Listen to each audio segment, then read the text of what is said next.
I stood in the bridal boutique holding a custom $1,200 bridesmaid gown, telling my aunt how excited I was for my sister's wedding next week. The color drained from her face as she dropped her designer purse and whispered the words that shattered my reality. Maya, the wedding was last Saturday. Weeks later, my sister had the nerve to call and ask for the keys to my luxury lake house to impress her wealthy new in-laws. I just laughed. My name is Maya.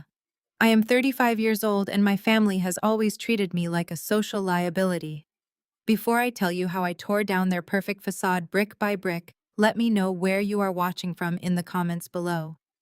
Hit that like button and subscribe if you have ever had to remind your toxic family exactly who they are dealing with. The air in the upscale Buckhead bridal boutique smelled heavily of fresh lilies and expensive vanilla candles. I was standing on a velvet pedestal, staring at my reflection in a floor-to-ceiling gilded mirror. The seamstress, a quiet woman who had been pinning and tucking the fabric for the last hour, was carefully smoothing out the hem of the midnight blue silk gown. It was a stunning piece, a custom creation that cost me $1,200 out of pocket. I had paid for it up front without a single complaint because it was what my younger sister Chloe demanded for her perfect aesthetic. Chloe had been dictating every detail of this wedding for the past 14 months, ensuring that everything aligned with the generational wealth of her fiancé Liam and his prominent East Coast family. She had even sent me a highly specific schedule for hair and makeup, insisting that I wear my thick, natural curls pulled back into a severe, sleek bun so I would not stand out in the photographs. I had swallowed my pride and agreed to all of it, because despite our differences, she was my sister, and I wanted to be there for her on the most important day of her life. I turned, slightly checking the fit of the bodice when the chime above the boutique door rang out. I looked through the reflection in the mirror and saw my Aunt Valerie walking into the showroom. Valerie was my mother Vivian's older sister, a woman who wore her social status like a suit of armor. She was dressed impeccably in a tailored blazer, holding a pristine leather handbag that matched her shoes. She had always been the family gossip, the one who knew exactly what was happening in every corner of our Atlanta social circle. But she was also the one relative who occasionally treated me with a shred of basic decency. I turned around on the pedestal and offered her a warm smile. "Aunt Valerie," I said, projecting my voice across the quiet showroom. "I did not know you were coming in today. I am just picking up the final alterations for Chloe's big day. I cannot believe it is finally happening next week." Valerie froze mid-step. The polite society smile completely vanished from her face. She stood staring at me as if I were a ghost materializing between the racks of white lace and tulle. The heavy designer purse slipped from her shoulder and hit the hardwood floor with a loud thud, spilling a compact mirror and a tube of lipstick across the polished wood. She did not even bend down to pick it up. "Maya," she whispered, her voice barely carrying over the soft jazz music playing through the boutique speakers. "What are you talking about?" I frowned, confused by her dramatic reaction. "The wedding," I said, stepping off the pedestal. "Chloe and Liam's wedding next Saturday. I am just making sure the dress fits perfectly so I do not ruin Chloe's perfectly curated bridal party photos." Valerie took a slow, shaking step forward. She looked around the boutique, ensuring none of the staff were listening too closely before she looked back into my eyes. The pity radiating from her expression made my stomach drop instantly. "Maya," she said, her voice cracking slightly. "The wedding was last Saturday." The silence that followed was absolute.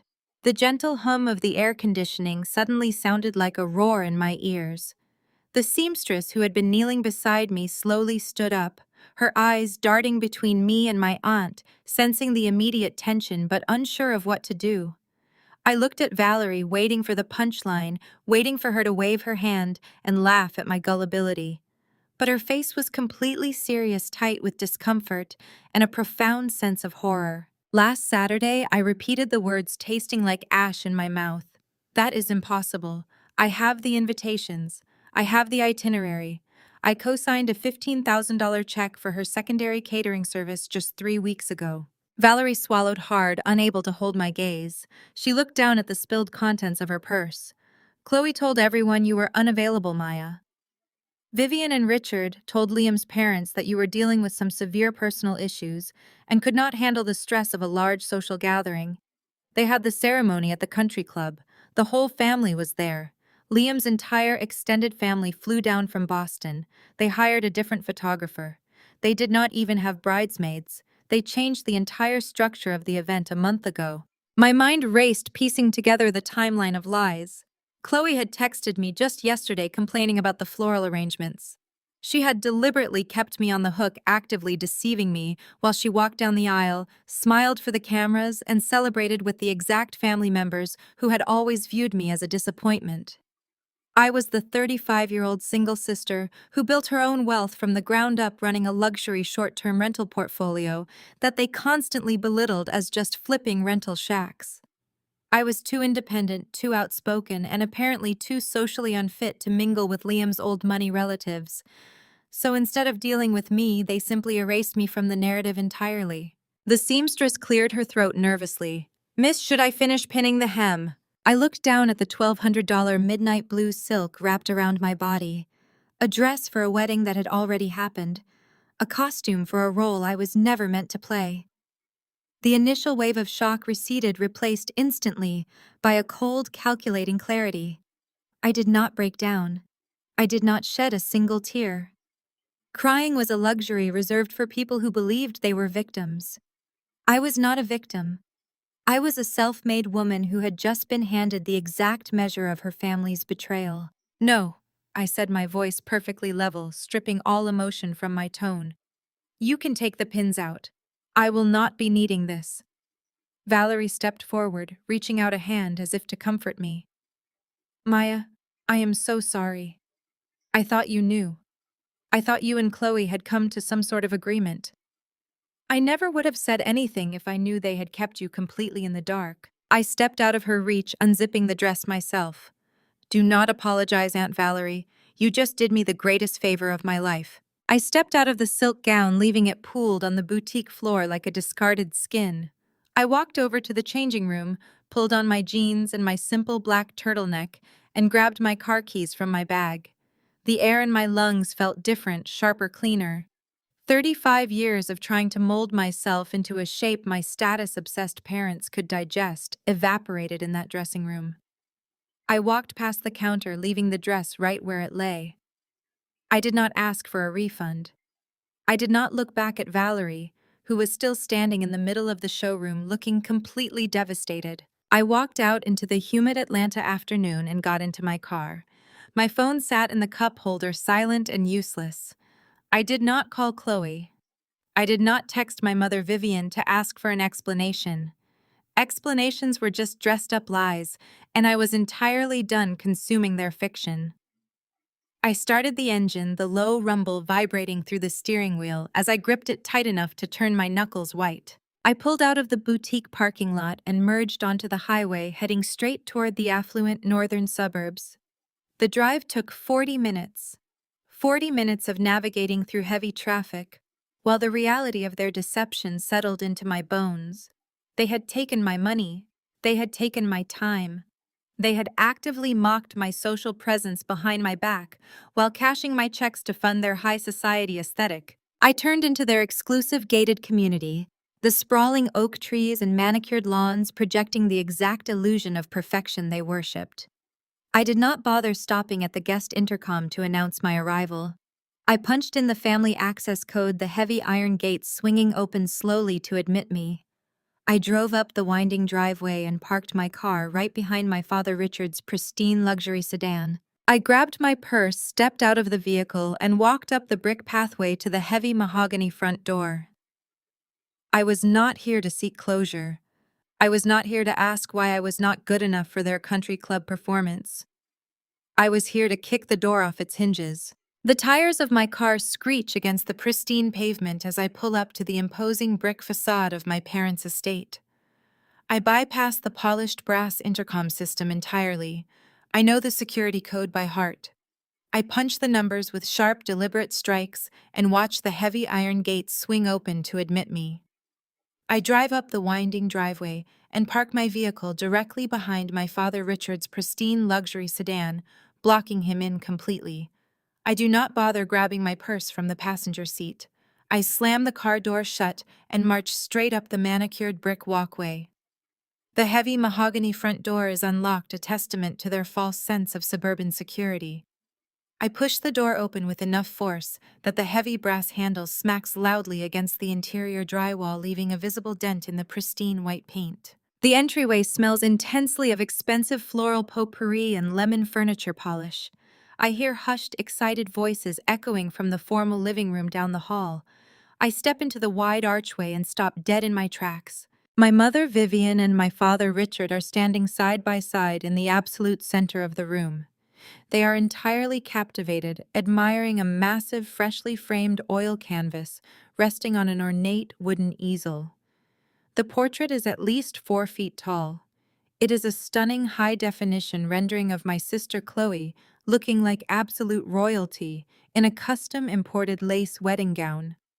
Beside her stands Liam, her wealthy East Coast husband, looking suitably handsome and appropriately wealthy in a bespoke tailored tuxedo. They are surrounded by Liam's elite family members and my own beaming parents. My space, the spot where a supportive older sister should stand, is currently occupied by a woman I do not even recognize. Vivian hears my heavy footsteps against the imported hardwood floor. She turns her head and her eyes widen in sheer, unadulterated panic. Her manicured hands instantly scramble, grabbing a beige cashmere throw blanket from the back of the pristine white sofa. She lunges forward, attempting to drape the expensive fabric over the canvas to hide the evidence. She fumbles badly, the soft blanket slipping off the slick surface of the gilded frame and pooling onto the floor. Maya.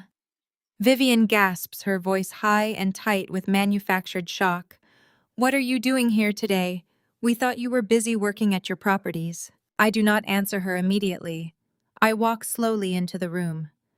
A heavy glass and brass coffee table sits directly between us, blocking my path to the portrait. I do not walk around it.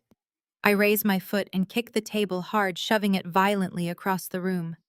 The crystal coasters and heavy decorative art books slide and crash onto the Persian rug.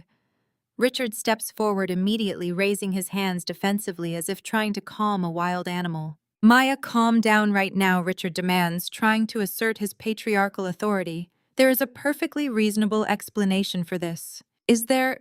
I ask, my voice dropping an octave, sounding cold and metallic even to my own ears. Because an hour ago I was standing in a bridal boutique, picking up a $1,200 dress for a wedding that is supposedly happening next week. A dress I paid for out of my own pocket. A caterer I co-signed for just last month. So tell me, Richard, what is the perfectly reasonable explanation for my sister getting married last Saturday while I was completely in the dark? Vivian stops trying to fix the fallen blanket. She drops the cashmere completely and straightens her spine, adjusting her signature pearl necklace. The sweet, flustered mother act vanishes in an instant. It is replaced by the cold, calculating socialite persona I have known and loathed my entire life. You want the truth? Vivian snaps, her voice cutting through the tension like a freshly sharpened razor. The truth is, Liam's family is traditional. They represent generational East Coast wealth, Maya. They have extremely high standards. They have a highly specific image they maintain in their elite social circles. I cross my arms, staring her down, refusing to blink. And what exactly does their delicate high society image have to do with me? Vivian scoffs, a harsh, dismissive sound that echoes off the vaulted ceiling. Look at yourself, Maya. You are 35 years old and aggressively single. You refuse to straighten your hair for formal events, insisting on wearing those thick, natural curls, no matter how many times I beg you to look polished and presentable. You spend your days flipping rental shacks in transitional neighborhoods that Liam's parents would not even drive through with their windows rolled up. You are loud, you are overly independent, and you completely lack the quiet refinement required for an event of this caliber. Richard chimes in, puffing out his chest, trying to regain control of his living room. Your mother is absolutely right, Maya. We are talking about Victoria and Charles here. Liam's parents are major, influential players in commercial real estate. They host million-dollar charity galas and sit on global corporate boards. They do not associate with gig workers. If they knew our oldest daughter was essentially a glorified landlord scraping by on short-term rentals, it would ruin Chloe's standing with them before her marriage even began. We had to protect your sister's future. Protect her future, I repeat, the absolute audacity of their logic settling deep and heavy in my chest. You mean protect your own desperate, pathetic need to climb the country club social ladder? You excluded your own flesh and blood because I do not fit your superficial aesthetic. Vivian steps closer, her eyes flashing with unapologetic defiance. Chloe simply could not risk you being socially unfit in front of her new in-laws, Maya. It was her special day. A day that needed to be visually and socially flawless. Having you there fielding invasive questions about why you are still unmarried or explaining your embarrassing little rental gig to hedge fund managers would have been an absolute disaster. We told them you were unavailable. It was for the best. I stand there absorbing the full crushing weight of their delusion. They genuinely believe their own toxic lies. They see me as a peasant trespassing in their royal court. They have absolutely no idea that my embarrassing little rental gig consists of a multi-million-dollar corporate luxury housing portfolio. They have no idea that my current net worth entirely eclipses Richard's entire retirement fund. I have spent years quietly building a massive empire, while they spent all their energy and money maintaining a cheap, fragile facade. I could destroy their entire worldview right now with a single bank statement. But I stay perfectly silent. Giving them the truth right now would be too easy. It would be a complete waste of my leverage. You should be happy for your sister. Vivian continues, her tone shifting to that toxic maternal guilt she wields so flawlessly. She married into a wonderful, powerful family. She has secured her financial future forever. If you truly loved her, you would understand why this sacrifice was absolutely necessary. You have always been so selfish, Maya, always making everything about your own feelings instead of the family's reputation. We were going to tell you eventually, Richard adds, attempting to sound magnanimous and forgiving. We plan to take you out to a nice, expensive dinner next month and explain the situation once the wedding dust settled. We even kept the secondary reception on the calendar so you could attend and feel included. You can still wear your expensive dress to the country club next week. Nobody has to know you missed the actual ceremony. You want me to play dress-up for a fake reception? I ask, my voice deadly calm, masking the absolute fury boiling in my veins. You want me to stand around eating the expensive catered food I helped pay for, smiling for your fake friends, while you hide the fact that I was banned from the actual wedding ceremony? Keep your voice down, Vivian, hisses, glancing nervously toward the large bay windows, as if the neighborhood association might hear my tone. Do not ruin this, Maya. Chloe just got back from her exclusive honeymoon in the Maldives. She is radiantly happy. Do not spoil her joy with your deep-seated bitterness. Just as the word bitterness leaves my mother's mouth, the heavy front door clicks open. The electronic lock chimes, signaling a new entry. High heels click rapidly and joyfully against the marble foyer floor. Mom. Dad, I am back. A familiar voice calls out, singing with obnoxious newlywed bliss. Chloe struts into this formal living room, completely oblivious to the absolute war zone she is walking into.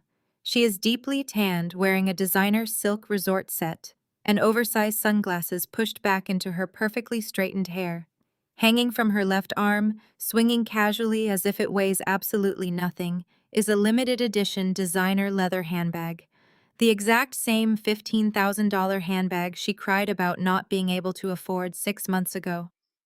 The exact same handbag I secretly purchased and gave to Vivian to present to Chloe as a wedding gift so my status-obsessed sister could feel wealthy enough to stand next to Liam's family. Chloe freezes dead in her tracks as her eyes land on me, the expensive designer bag, slipping slightly down her forearm. The tires of my car screech against the pristine pavement as I pull up to the imposing brick facade of my parents' estate. I bypass the polished brass intercom system entirely. I know the security code by heart. I punch the numbers with sharp, deliberate strikes and watch the heavy iron gates swing open to admit me.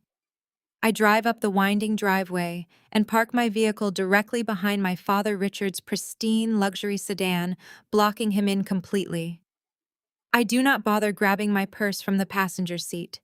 I slammed the car door shut and marched straight up the manicured brick walkway. The heavy mahogany front door is unlocked, a testament to their false sense of suburban security. I push the door open with enough force that the heavy brass handle smacks loudly against the interior drywall, leaving a visible dent in the pristine white paint. The entryway smells intensely of expensive floral potpourri and lemon furniture polish. I hear hushed, excited voices echoing from the formal living room down the hall. I step into the wide archway and stop dead in my tracks. My mother Vivian and my father Richard are standing side by side in the absolute center of the room. They are entirely captivated, admiring a massive, freshly framed oil canvas resting on an ornate wooden easel. The portrait is at least 4 feet tall. It is a stunning high-definition rendering of my sister Chloe, looking like absolute royalty, in a custom-imported lace wedding gown. Beside her stands Liam, her wealthy East Coast husband, looking suitably handsome and appropriately wealthy in a bespoke tailored tuxedo. They are surrounded by Liam's elite family members and my own beaming parents. My space, the spot where a supportive older sister should stand, is currently occupied by a woman I do not even recognize. Vivian hears my heavy footsteps against the imported hardwood floor. She turns her head, and her eyes widen in sheer, unadulterated panic.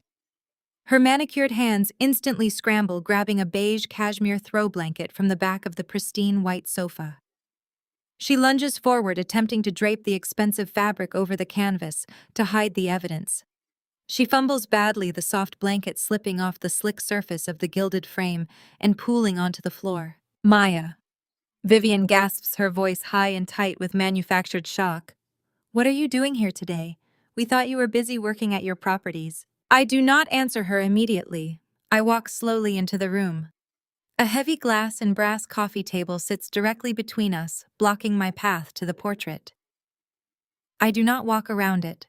I raise my foot and kick the table hard, shoving it violently across the room. The crystal coasters and heavy decorative art books slide and crash onto the Persian rug.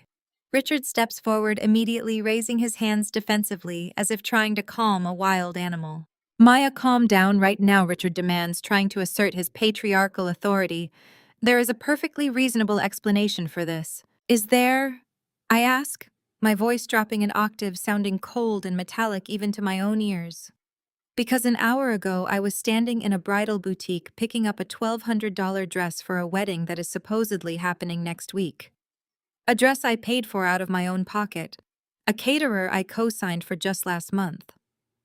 So tell me, Richard, what is the perfectly reasonable explanation for my sister getting married last Saturday while I was completely in the dark? Vivian stops trying to fix the fallen blanket. She drops the cashmere completely and straightens her spine, adjusting her signature pearl necklace. The sweet, flustered mother act vanishes in an instant. It is replaced by the cold, calculating socialite persona I have known and loathed my entire life. You want the truth? Vivian snaps, her voice cutting through the tension like a freshly sharpened razor. The truth is, Liam's family is traditional. They represent generational East Coast wealth, Maya. They have extremely high standards. They have a highly specific image they maintain in their elite social circles. I cross my arms, staring her down, refusing to blink. And what exactly does their delicate high society image have to do with me? Vivian scoffs, a harsh, dismissive sound that echoes off the vaulted ceiling. Look at yourself, Maya. You are 35 years old and aggressively single. You refuse to straighten your hair for formal events, insisting on wearing those thick, natural curls no matter how many times I beg you to look polished and presentable. You spend your days flipping rental shacks in transitional neighborhoods that Liam's parents would not even drive through with their windows rolled up. You are loud, you are overly independent, and you completely lack the quiet refinement required for an event of this caliber. Richard chimes in, puffing out his chest, trying to regain control of his living room. Your mother is absolutely right, Maya. We are talking about Victoria and Charles here. Liam's parents are major influential players in commercial real estate. They host million-dollar charity galas and sit on global corporate boards. They do not associate with gig workers. If they knew our oldest daughter was essentially a glorified landlord scraping by on short-term rentals, It would ruin Chloe's standing with them before her marriage even began. We had to protect your sister's future. Protect her future. I repeat, the absolute audacity of their logic settling deep and heavy in my chest. You mean protect your own desperate, pathetic need to climb the country club social ladder? You excluded your own flesh and blood because I do not fit your superficial aesthetic. Vivian steps closer, her eyes flashing with unapologetic defiance. Chloe simply could not risk you being socially unfit in front of her new in-laws, Maya. It was her special day. A day that needed to be visually and socially flawless. Having you there fielding invasive questions about why you are still unmarried or explaining your embarrassing little rental gig to hedge fund managers would have been an absolute disaster. We told them you were unavailable. It was for the best. I stand there absorbing the full crushing weight of their delusion. They genuinely believe their own toxic lies. They see me as a peasant trespassing in their royal court. They have absolutely no idea that my embarrassing little rental gig consists of a multi-million-dollar corporate luxury housing portfolio. They have no idea that my current net worth entirely eclipses Richard's entire retirement fund. I have spent years quietly building a massive empire, while they spent all their energy and money maintaining a cheap, fragile facade. I could destroy their entire worldview right now with a single bank statement.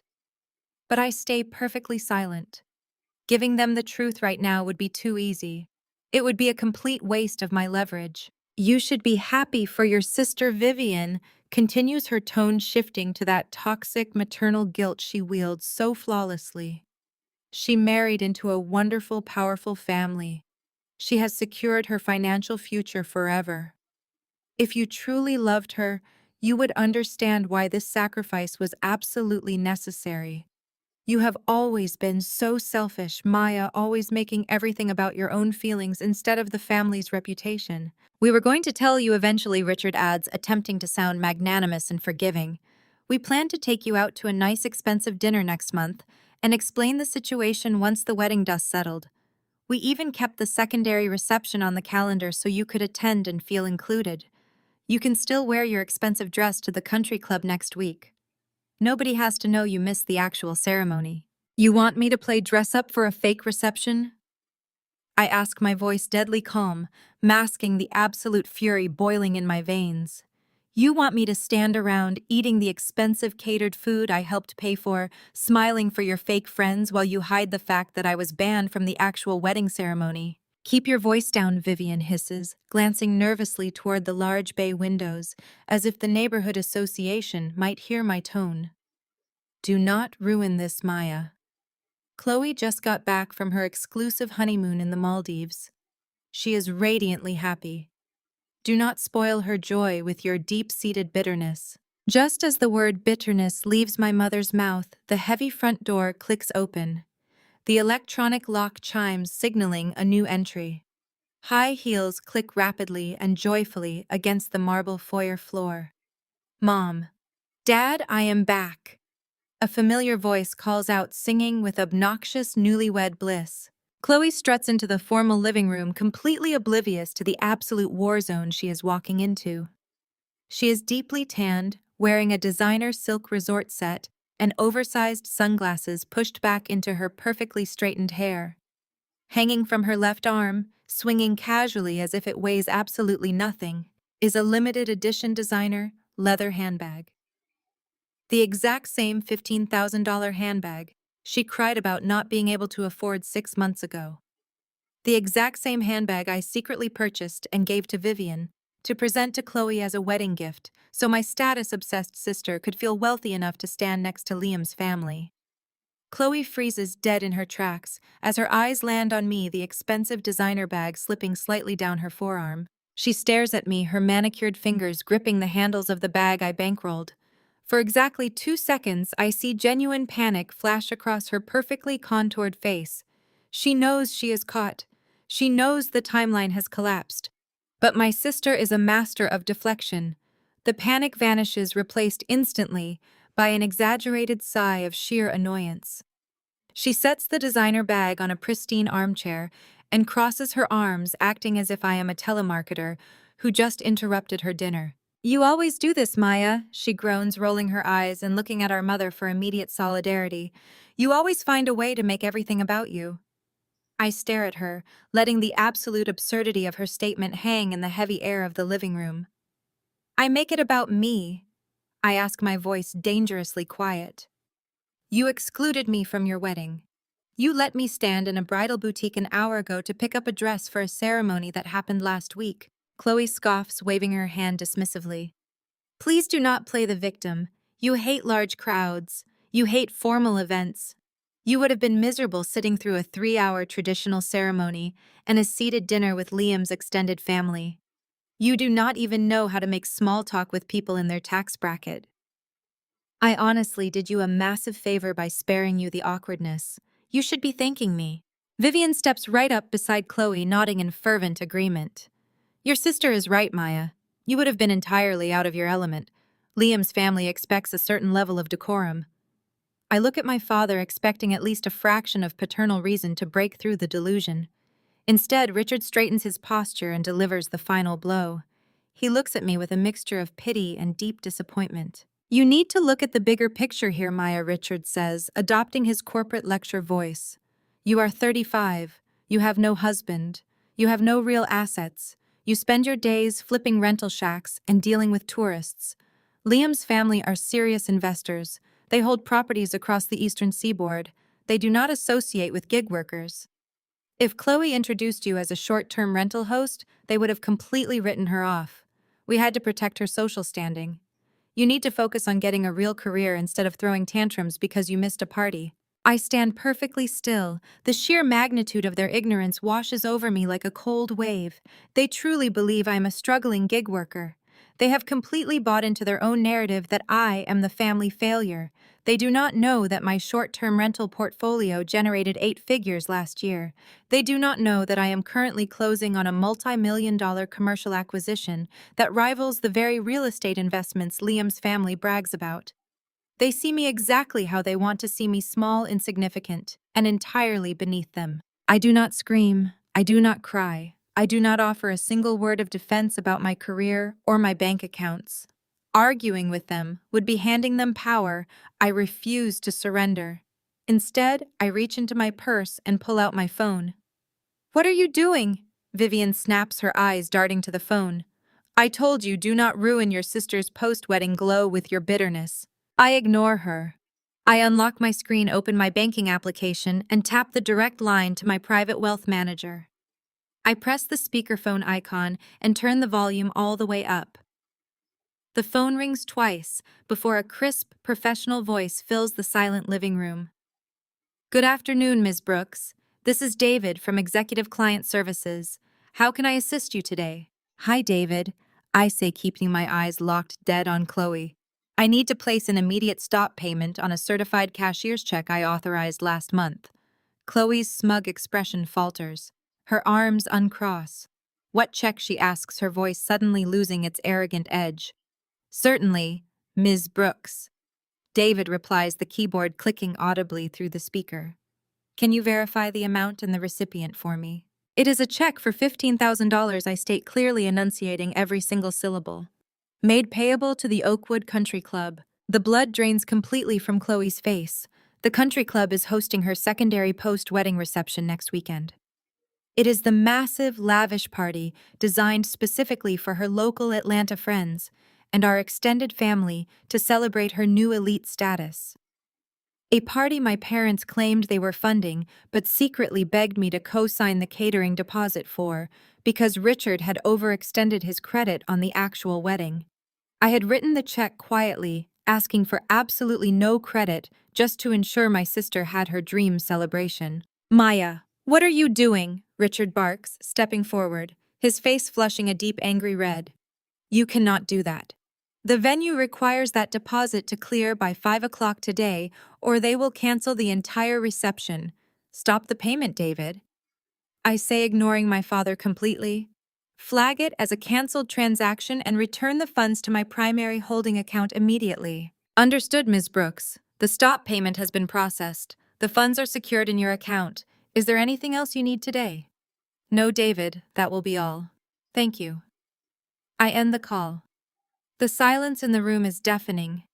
Vivian is gripping the back of the white sofa, her knuckles white. Chloe is staring at me, her mouth opening and closing as she tries to process the fact that her luxury reception is about to be dismantled by the venue's event coordinator. "You vindictive, spiteful woman!" Vivian shrieks, finally finding her voice. "How dare you sabotage your sister's celebration over a petty misunderstanding?" "It is not sabotage, Mother," I reply smoothly, sliding my phone back into my purse. "It is a favor. Since I am too socially unfit to attend a wedding, I certainly cannot be trusted to finance the catering. Liam's generational wealth can cover the country club deposit.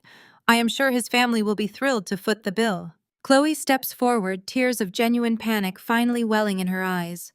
"Maya, please, you cannot do this. Liam does not know about that deposit. His parents paid for the main wedding. If the country club calls him for a $15,000 catering check, he will ask me why Dad did not pay for it. It will ruin everything." I reach into my pocket and pull out my key ring. I isolate the brass key that opens their front door, the key I have carried since I moved out at 18. I slide it off the metal ring and hold it up. "You should really focus on getting a real career, Chloe," I say, echoing my father's exact words back to them. "Maybe then you will not have to beg gig workers to fund your fake lifestyle." I open my hand. The heavy brass key drops, hitting the polished marble floor with a sharp, ringing clatter that echoes through the grand foyer. I turn my back on them and walk toward the front door. "If you walk out that door, you are no longer part of this family," Richard bellows, his voice cracking with rage. I do not even break my stride. I push the heavy door open, step out into the stifling heat, and pull it shut behind me. I walk down the brick path to my car, my spine perfectly straight. I climb into the driver's seat, hit the ignition, and throw the car into reverse. I do not look at the house as I pull out of the driveway and merge back onto the main road, leaving their toxic delusions in my rearview mirror. I am barely 2 miles down the road when my car's Bluetooth system chimes. The dashboard display shows an incoming call from Tasha, my sharp-tongued, brilliant business attorney and my oldest friend. I hit the accept button on the steering wheel. "Tell me you are not driving into oncoming traffic?" Tasha says, her voice tight with an urgency that immediately puts me on high alert. "I just left my parents' house," I reply, keeping my eyes on the road. I canceled the country club check. I am officially a villain, and honestly, I have never felt better. Tasha does not laugh. She does not offer her usual sarcastic applause. "Maya, you need to pull over right now." I frown, easing my foot off the accelerator. "Why? What is wrong?" "Chloe just posted a massive photo dump from the wedding on her social media." Tasha says, the rapid clicking of her keyboard echoing through the speakers. "She tagged Liam's entire family, and she pinned a long emotional caption explaining your absence." I grip the steering wheel tighter. "Let me guess. I am antisocial and could not handle the crowds." "Worse," Tasha says, her voice dropping to a serious legal tone. "Maya, she told his family and all of her followers that you missed the wedding because you are currently locked in an inpatient psychiatric facility, dealing with a severe mental breakdown." I hit the brakes, pulling the car hard onto the shoulder of the road. The tires kick up a cloud of dust as I slam the gear shift into park. "Read it to me," I demand, my voice dangerously quiet. Tasha exhales sharply. It says, "My beautiful older sister Maya could not join us today. We had to admit her to a facility last week for her own safety. Mental health is a silent battle and our family is praying for her recovery." She even linked a mental health awareness charity, Maya. People are leaving hundreds of comments sending prayers and pity. Liam's mother, Victoria, just commented saying how brave Chloe is for carrying on despite the family tragedy. A cold, calculated fury settles over me, completely eclipsing the betrayal I felt in the living room. Chloe had not just excluded me. She had weaponized a fabricated mental health crisis to make herself the tragic hero of her own wedding narrative, all while making me look dangerously unstable to a family of billionaire investors. Tasha asks, "Maya, are you still there? What do you want to do?" I look out the windshield at the long road ahead. The gig worker narrative was insulting, but the psychiatric lie was a direct threat to my corporate reputation. It was a line that could never be uncrossed. I want to close on the lake house today, I say, my mind instantly shifting into corporate warfare. Wire the remaining funds from the escrow account. Lock down the title by 5 o'clock. Done, Tasha says without hesitation. And Chloe. I shift the car back into drive. Let her play the tragic bride for the weekend. I am going to let her dig a hole so deep the entire East Coast will watch her fall in. I keep the car on the highway, driving straight toward my corporate office in Midtown Atlanta. My hands remain perfectly steady on the leather steering wheel. The psychiatric facility lie echoes in the confined space of the car, but it does not break me. It crystallizes every instinct I have. I am a businesswoman, and my family just declared absolute corporate warfare. I pull into the reserved underground parking garage of my firm and take the private elevator up to the top floor. I walk into the gleaming glass lobby where my assistant greets me with a stack of urgent messages. I walk straight past her into my corner suite and lock the door behind me. I sit down at my polished mahogany desk and pull up the digital escrow files for the Whispering Pines estate. Whispering Pines is a stunning $4.5 million property sitting on 3 private acres of pristine lakefront. It features floor-to-ceiling panoramic windows, a private dual yacht dock, and a state-of-the-art biometric security system. It is the absolute antithesis of a rental shack. It is the undeniable crown jewel of my luxury corporate portfolio. I do not hesitate for a single second. I open my secure banking portal and authorize the final wire transfer. I watch the blue loading circle spin on my large monitor until a bold green checkmark appears on the screen. The property is officially mine. My name is the only name on the deed. I lean back in my chair, taking a deep breath of recycled office air. The gig worker narrative my parents desperately cling to is a pathetic joke compared to the empire I command from this desk. My phone begins to vibrate aggressively against the wood surface. The $15,000 catering check cancellation has officially hit my parents' bank account and bounced the country club deposit. The flying monkeys have been successfully deployed. I pick up the phone and watch the barrage of text messages roll in. Cousin Denise is the first to attack. Maya, you are acting completely unhinged right now. Chloe is crying inconsolably because her country club reception is going to be ruined. Stop being bitter and reinstate the catering check immediately. Family protects family. Next is Aunt Valerie, the exact same aunt who broke the news to me at the bridal boutique just hours ago. Maya, your mother is devastated and humiliated. You are letting a petty misunderstanding destroy your sister's happiness. You need to apologize to Chloe and pay the caterer today. Do not embarrass us in front of Liam's powerful family. Then a text from my father, Richard, flashes across the screen. You are acting like a spoiled child. You will wire that money back to the venue by 5 o'clock, or you can consider yourself permanently removed from my will. Grow up, Maya. I stare at the glowing screen, reading their toxic demands over and over again. Not a single person mentions the fact that I was actively banned from the actual wedding ceremony. Not a single person acknowledges the horrifying lie Chloe fed to her wealthy new in-laws about me being locked away in a psychiatric ward. They only care about the $15,000. They only care about the fragile high society aesthetic they are desperately trying to maintain for a family of strangers. I do not type out angry paragraphs defending my character. I do not engage in their twisted mental gymnastics, or explain that my net worth dwarfs my father's imaginary inheritance. I tap Cousin Denise's contact profile and hit block. The screen flashes red, confirming the action. I move to Aunt Valerie's profile and hit block. I scroll through 14 different text threads from uncles, family friends, and nosy church acquaintances who have decided to insert themselves into my financial decisions. I block every single one of them. Swipe, block, delete. Swipe, block, delete. It is a methodical digital execution. I erase them from my phone with the exact same ruthless efficiency they used to erase me from the wedding photos. With every blocked contact, the heavy, suffocating weight of my childhood expectations lifts higher off my shoulders. I am purging the parasites from my life, and the silence that follows is absolutely glorious. A full week passes without a single disruption. The country club reception undoubtedly implodes without my funding, but I do not check social media to find out. I spend my days finalizing the high-end furnishings for the lake house, preparing it for its grand addition to my portfolio. I personally program the advanced digital locks, syncing the security cameras directly to my phone and to Tasha's legal team network.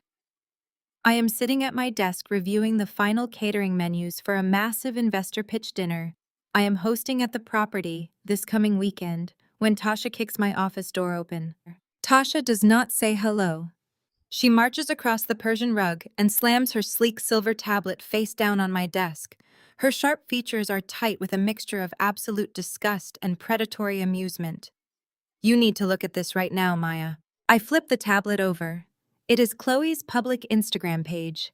The screen displays a newly posted video story. Chloe is standing on what looks like a generic public boat dock, wearing oversized designer sunglasses and a pristine white linen outfit. She is holding a glass of champagne and smiling radiantly at the camera. Her voice plays through the tablet speakers dripping with artificial sweetness and manufactured wealth. So excited to finally host my amazing new in-laws this coming weekend, she sings into the camera, tossing her hair over her shoulder. We are taking Liam's parents up to my family's luxury lake estate for a private getaway. It is going to be the perfect intimate weekend to bond. The caption underneath the video features a glittering diamond ring emoji and the bold text reading generational wealth. I pause the video staring at my sister's perfectly contoured lying face. I look up at Tasha, my mind instantly connecting the dots. She lied to Liam's parents. I state feeling a cold smile creeping onto my lips. She realized Liam's family has massive old East Coast money and she panicked. She told them our family owns a waterfront luxury estate to make herself look like an equal. Exactly, Tasha says, crossing her arms and leaning against my desk. And now Victoria and Charles are flying down from Boston, expecting to be hosted at a multi-million-dollar property that Vivian and Richard absolutely do not own. Chloe has backed herself into a massive corner. She has zero assets, no property, and a web of lies that is about to collapse on top of her. She is about to be exposed to her new billionaire family as a complete fraud. Before I can formulate a response to this incredible revelation, my personal cell phone lights up. The caller ID displays Chloe's name in bold black letters. It is the very first time she has attempted to call me directly since the confrontation in our parents' living room. Tasha and I stare at the ringing phone. I do not answer it. I sit back in my leather chair and watch the screen light up the dark wood of my desk until the call finally goes to voicemail. A tense minute passes in total silence. Then a new voicemail notification pops up on the screen. I tap the speaker icon. Chloe's voice fills the office, but she is no longer arrogant or dismissive. She sounds frantic, breathless, and coated in thick, syrupy manipulation. "Hey, Maya, it is your sister Chloe," begins her tone shaking slightly as she forces a bright, friendly pitch. "I know we had a tiny, silly misunderstanding last week, but family is family, right? I actually wanted to apologize for how things went down at the house. You know how stressful weddings can be. Emotions were just running so high, and we all said things we did not mean. Anyway, I am in a tiny bit of a bind right now. Liam's parents decided to fly down for a surprise visit this weekend, and they really want to see the lake. I was hoping I could borrow the keys to your little cabin property just for 2 nights. I promise we will be super quiet and respect your space. Call me back as soon as you get this, Maya. I really need you to come through for me. Love you." The voicemail cuts off, leaving a sharp, metallic beep in its wake. Tasha stares at me, her jaw practically hitting the floor at the sheer audacity of my sister's request.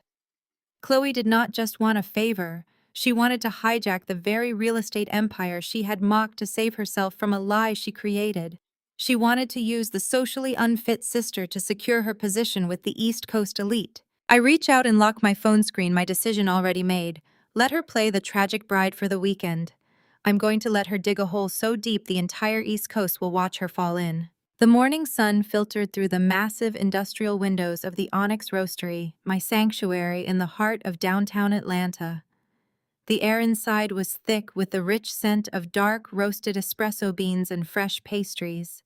I sat at my usual corner table tucked away from the main register with my laptop open and a steaming matcha latte resting on a slate coaster beside me.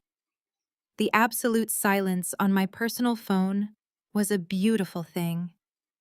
After blocking my entire extended family, the digital warfare had ceased completely. I was no longer fielding toxic text messages from flying monkey ants or dealing with my father's hollow financial threats. My mind was entirely focused on the digital documents illuminating my screen. I was reviewing the final executed deeds and the newly registered biometric security protocols for Whispering Pines. The $4.5 million lakefront estate was officially and irrevocably mine. The title was locked down. The state-of-the-art perimeter cameras were fully operational and streaming directly to my secure server. It was the undisputed crown jewel of my corporate luxury housing portfolio, and looking at the high-definition aerial photos of the pristine private dock brought a genuine smile to my face. I took a slow, deliberate sip of my matcha, enjoying the quiet victory when the heavy glass doors of the roastery swung open with enough force to rattle the metal frame. I did not need to look up immediately. I recognized the frantic, uncoordinated clicking of those designer heels instantly. Chloe marched into the coffee shop looking absolutely nothing like the radiant, carefree bride who had strutted into my parents' living room just yesterday. The arrogant newlywed glow had completely evaporated. Her signature, flawless blowout was pulled back into a messy, unkempt knot. She was sweating profusely, a fine sheen of panic glistening across her forehead. The oversized designer sunglasses she usually wore like a protective shield were pushed up on her head, revealing wide, bloodshot eyes darting frantically around the crowded room. She spotted me in the corner and practically sprinted across the polished concrete floor. The massive $15,000 handbag I had secretly bankrolled swung wildly against her hip, looking less like a status symbol and more like a ridiculous burden. Chloe did not say hello. She did not bother ordering a drink or acknowledging the other patrons sitting nearby. She grabbed the metal chair across from me and dragged it out with a harsh screeching sound that made the couple at the next table wince. She collapsed into the seat, leaning heavily across the small wooden table, invading my personal space. "Maya, you have to listen to me," Chloe gasped, her chest heaving as she struggled to catch her breath. "I have been driving around for 2 hours looking for your car. You blocked my number. You blocked Mom and Dad. I could not get through to you, and I am completely out of options right now." I did not close my laptop. I simply lowered the screen to a 45-degree angle and looked at her. My expression remained perfectly neutral, devoid of any sisterly concern or basic empathy. "You are interrupting my morning workflow, Chloe," I stated, my voice level and quiet. "Make it fast." Chloe swallowed hard, her manicured fingers gripping the edge of the table so tightly, her knuckles turned white. She completely dropped the condescending high society act. There was no mention of my embarrassing little rental gigs. There was no gaslighting about how she had done me a favor by excluding me from her wedding. There was only raw, unadulterated desperation. "Liam's parents are flying into Atlanta today," Chloe confessed, the words tumbling out of her mouth in a rushed, panicked stream. Victoria and Charles decided they wanted to extend the wedding celebration. They want to spend the entire weekend with my family bonding before they fly back to Boston. They land at the private terminal at 1 o'clock this afternoon. Maya, I lied to them. I lied to Liam. I told them our family had generational wealth. I told them Mom and Dad owned a sprawling, luxury waterfront estate on the lake. They think we are equals. They think we run in the exact same financial circles as they do. I sat back in my chair, crossing my arms slowly. I let her agonizing confession hang in the air between us, forcing her to sit in the absolute mess of her own creation. "And how exactly does your massive web of lies involve me?" I asked, refusing to give her an inch of grace. Chloe leaned closer, lowering her voice to a frantic whisper. "I need the keys to your little cabin. I know you have that rental shack out by the water. I just need it for 2 nights, Maya. I will pay you your standard nightly rate." I will hire a professional cleaning crew afterward. I just need a place by the lake that I can pass off as the family estate. If Liam's parents find out I made the whole thing up, if they realize mom and dad are just upper middle class suburbanites in heavy credit card debt, they will force Liam to annul the marriage. They care about pedigree more than anything. Please, Maya, you have to give me the keys. I stared at her, letting a long stretch of silence stretch between us.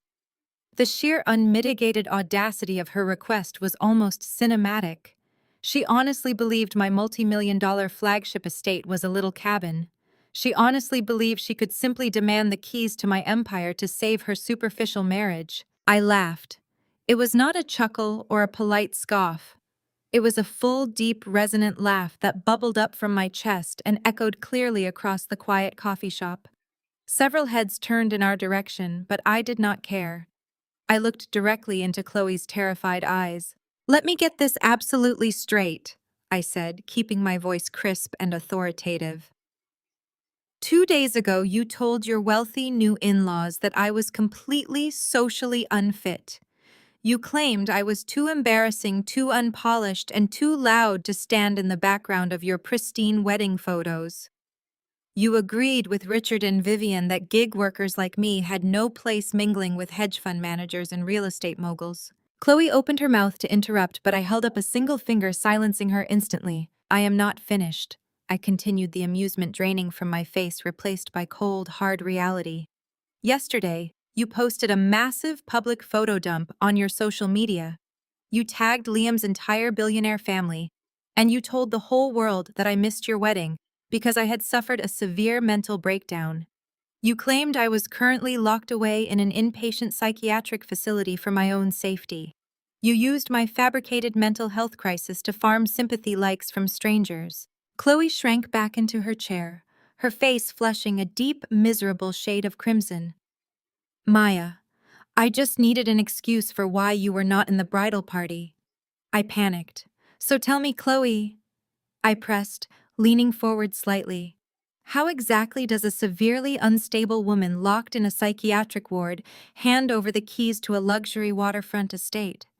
How does a socially unfit peasant suddenly own the exact high-end property required to impress the very billionaires who supposedly look down on me?" "I cannot tell them the truth," Chloe whined, her voice cracking as genuine tears finally spilled over her eyelashes, ruining her expensive mascara.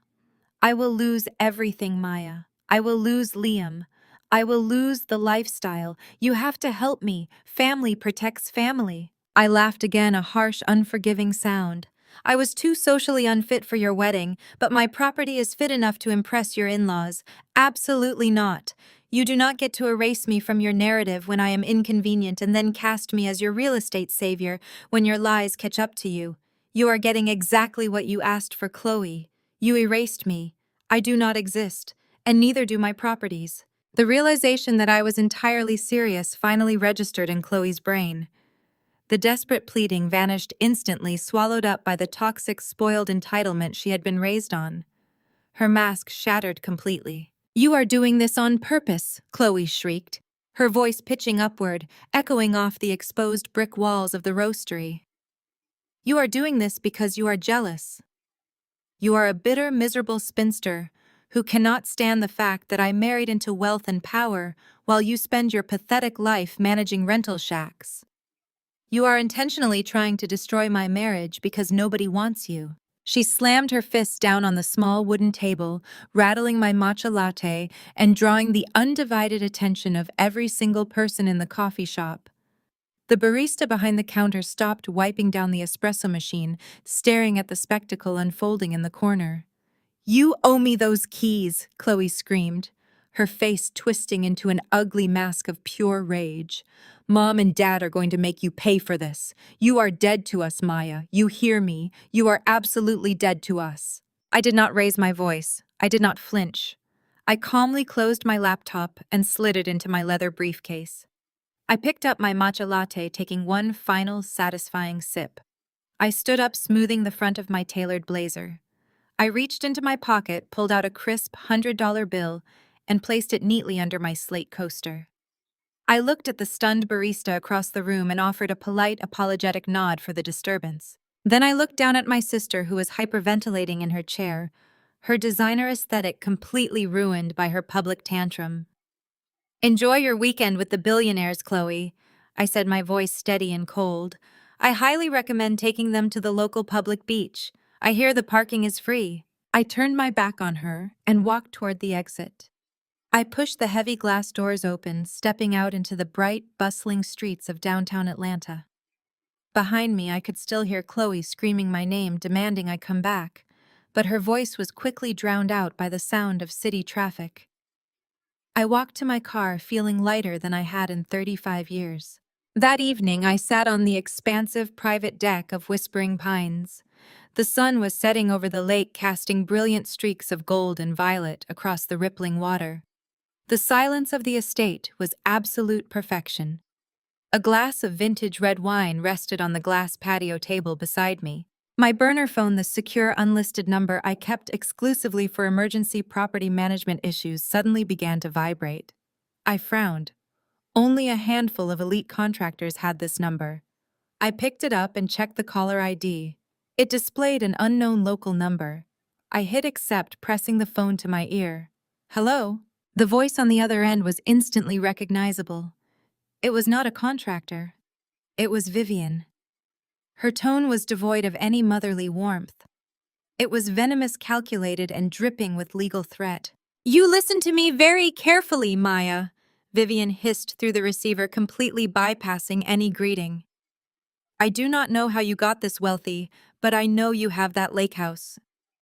Chloe is currently having a panic attack in my guest room because Liam's parents are asking for the address to the estate. If you do not text me the gate code and hand over the keys to your sister by 8 o'clock tomorrow morning, your father and I are filing a lawsuit against you. We will sue you for the $20,000 we loaned you for your college tuition 15 years ago, plus interest. We will drag your name through court and ruin your precious little business. Give up the keys, Maya, or we will take everything you have." The line went dead. I slowly lowered the phone, pulling it away from my ear. I looked out over the dark, pristine water of my lake. They had just declared absolute war, and they had absolutely no idea how heavily armed I was. I did not utter a single syllable in response to my mother's pathetic extortion attempt. I simply removed the phone from my ear, tapped the red end call button, and placed the device face down on my desk. The silence in my office was absolute and deeply satisfying. Vivian and Richard actually believed they held a trump card. They honestly thought a $20,000 college loan from over a decade ago was the ultimate leverage to force me into handing over the keys to a multi-million-dollar estate. Their ignorance was no longer just insulting. It was a strategic vulnerability. I immediately called Tasha. My lawyer did not even bother saying hello when she answered the phone. She just asked for the address and the time.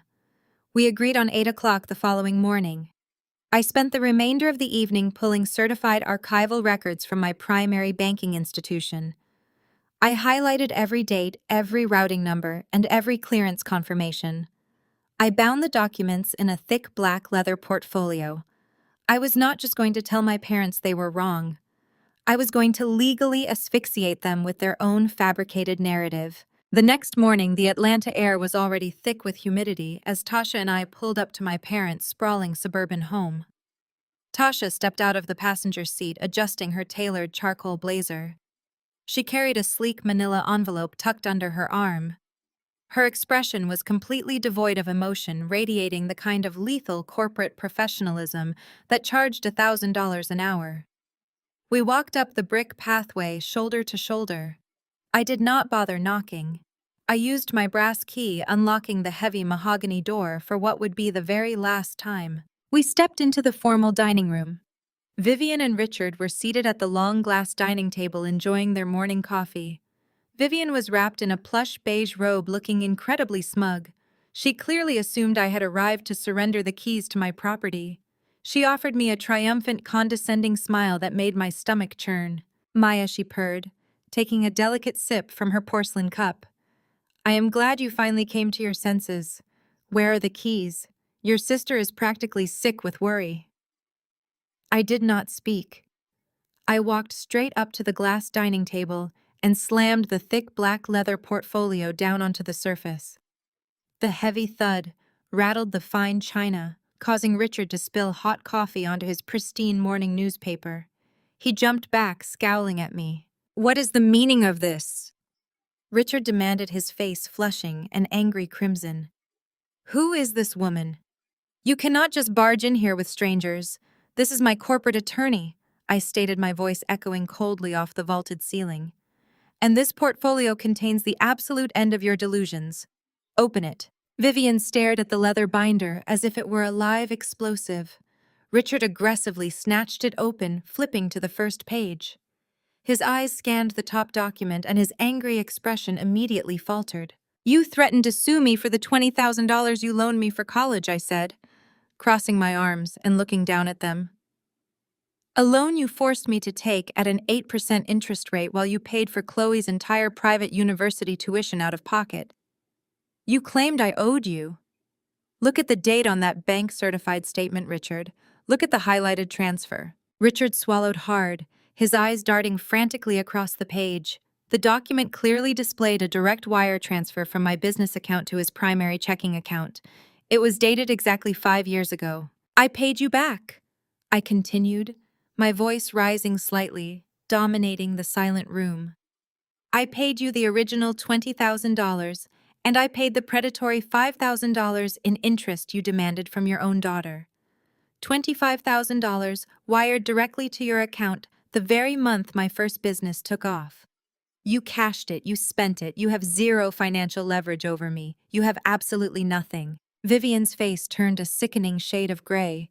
She looked at Richard silently, demanding him to refute the documents, but Richard just stared at the bank statement, entirely paralyzed by the undeniable truth.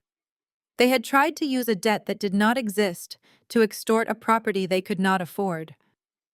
"Now it is my turn." Tasha stepped forward, her voice sharp and commanding.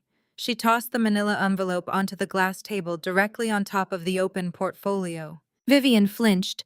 "What is that?" she asked, her voice dropping to a nervous whisper. "That is a formal cease and desist order," Tasha stated, staring directly into Vivian's terrified eyes. "It is specifically regarding the completely fabricated and highly defamatory statements your youngest daughter published on social media yesterday. Claiming that my client is currently locked in an inpatient psychiatric facility is not just a lie, it is defamation per se. My client manages a multi-million-dollar real estate portfolio. Chloe's public statements present a direct and immediate threat to Maya's corporate standing and fiduciary relationships." Richard slammed his hands on the table, standing up. "You are threatening to sue your own sister. She was just trying to save face. It was a harmless excuse." "It is a targeted character assassination," Tasha corrected smoothly, not backing down an inch. "And it ends today. You have exactly 24 hours to force Chloe to issue a complete public retraction. If that post is not deleted and a formal apology is not issued on that exact same platform by this time tomorrow, I will file a defamation lawsuit against Chloe that will financially ruin her. I will subpoena her electronic devices. I will depose you both under oath. I will ensure every single investor, every hedge fund manager, and every member of Liam's elite family sees the exact legal documentation proving Chloe is a fraud." The absolute reality of the situation crashed down on them. They were not dealing with the submissive scapegoat daughter they had bullied for 35 years. They were dealing with a ruthless self-made corporate entity who had unlimited capital and zero remaining patience. Vivian covered her mouth with her trembling hands. "Maya, please," she begged, tears of actual terror welling in her eyes. "You cannot do this. Liam's family will see the lawsuit. They will see the retraction. It will completely humiliate us. You should have thought about humiliation before you allowed your daughter to tell the world I was mentally unstable just to cover up your own toxic elitism," I replied, my tone completely void of pity. "We are done here. The clock is ticking." I turned around and walked out of the dining room, Tasha following closely behind me. We strode down the hallway and out the front door, stepping back into the humid morning air. I felt an incredible surge of adrenaline. I had finally stripped away their power. I had finally exposed their leverage as an absolute illusion. We reached my car, but before I could unlock the doors, I heard heavy, frantic footsteps slapping against the brick walkway. Maya, wait! Richard sprinted out of the house, his face slick with sweat. He did not look angry anymore. He looked entirely desperate. He lunged past me and planted himself directly behind the bumper of my car, physically blocking my vehicle in the driveway. He threw his hands out, leaning against the trunk. "You cannot leave, you have to listen to me," Richard pleaded, his chest heaving as he struggled for air. "She is your sister Maya. You cannot expose her like this." "Move out of the way, Richard," I demanded, pulling my keys from my pocket. "No, you do not understand the stakes," Richard yelled, his voice cracking with sheer desperation. "Liam's family is incredibly strict. They have morals clauses written into his trust fund. His parents control his entire financial future, Maya. If they find out Chloe lied about our family estate, if they find out she fabricated a mental health crisis about her own sister to cover up a social slight, they will cut Liam off. They will cut him completely out of the family fortune. Chloe will have nothing. She will be ruined." I stood there looking at the pathetic man who had called me a failure my entire life. He was not begging for his daughter's emotional well-being. He was begging to protect her access to a billionaire's bank account. He was begging to save the fake high society lifestyle they had all sacrificed me to achieve. "Your daughter dug her own grave, Richard," I said, staring at him with absolute disdain. "And you handed her the shovel. Get out of my way before I call the police and have you removed for false imprisonment." Richard refused to move. He gripped the edge of my trunk, shaking his head stubbornly. "You are a monster, Maya. You are destroying your own blood." I did not argue. I hit the unlock button, climbed into the driver's seat, and started the engine. Tasha slid into the passenger seat, securing her seatbelt with a sharp click. I put the car in drive, cranked the steering wheel hard to the right, and accelerated. I did not back up. I drove straight forward, tires biting aggressively into their perfectly manicured front lawn. The heavy vehicle tore through the pristine green grass, crushing Vivian's expensive imported hydrangeas and carving deep, muddy trenches across the yard. I bypassed the driveway, entirely merging seamlessly onto the neighborhood street and leaving Richard standing alone in the wreckage of his own front lawn. I merged onto the highway, my heart pounding with the absolute thrill of total liberation. The war was over. I had dropped the final bomb and I was walking away from the blast radius. Suddenly, a harsh blaring alarm echoed through the car's interior. It was not a standard text tone or a phone call. It was the high-pitched, repetitive siren of my emergency property management application. I grabbed the phone from the console, my eyes locking onto the bright red notification flashing across the screen. Tasha leaned over, reading the alert. Her eyes widened. The notification was coming directly from the biometric security system at Whispering Pines. The $4.5 million lake house was currently empty, but the digital perimeter had just been breached. Warning: unauthorized access attempt at main gate. Manual override initiated. Warning: front entry, digital lock, tampering detected. Someone was actively trying to bypass the security protocols at my estate. Someone was trying to break into the property. Tasha and I sit in the idling car, the low hum of the engine vibrating beneath us. I do not say a word. I simply watch the high-definition security feed playing out on the tablet screen. Chloe looks entirely unhinged. She is wearing a pristine white cashmere sweater and designer beige slacks, clearly dressed to project the image of a casual, wealthy lakeside homeowner. But her perfectly curated aesthetic is completely ruined by her frantic, erratic movements. She is dragging two massive, heavy cardboard moving boxes across the expensive slate tiles, scratching the stone surface with every forceful yank. I tap the screen, zooming in on the contents of the open boxes. I let out a sharp breath of absolute disbelief. "She brought props," Tasha says, her voice barely a whisper, staring at the screen in pure horror. "Maya, she actually brought staging props." The boxes are overflowing with Chloe's personal belongings.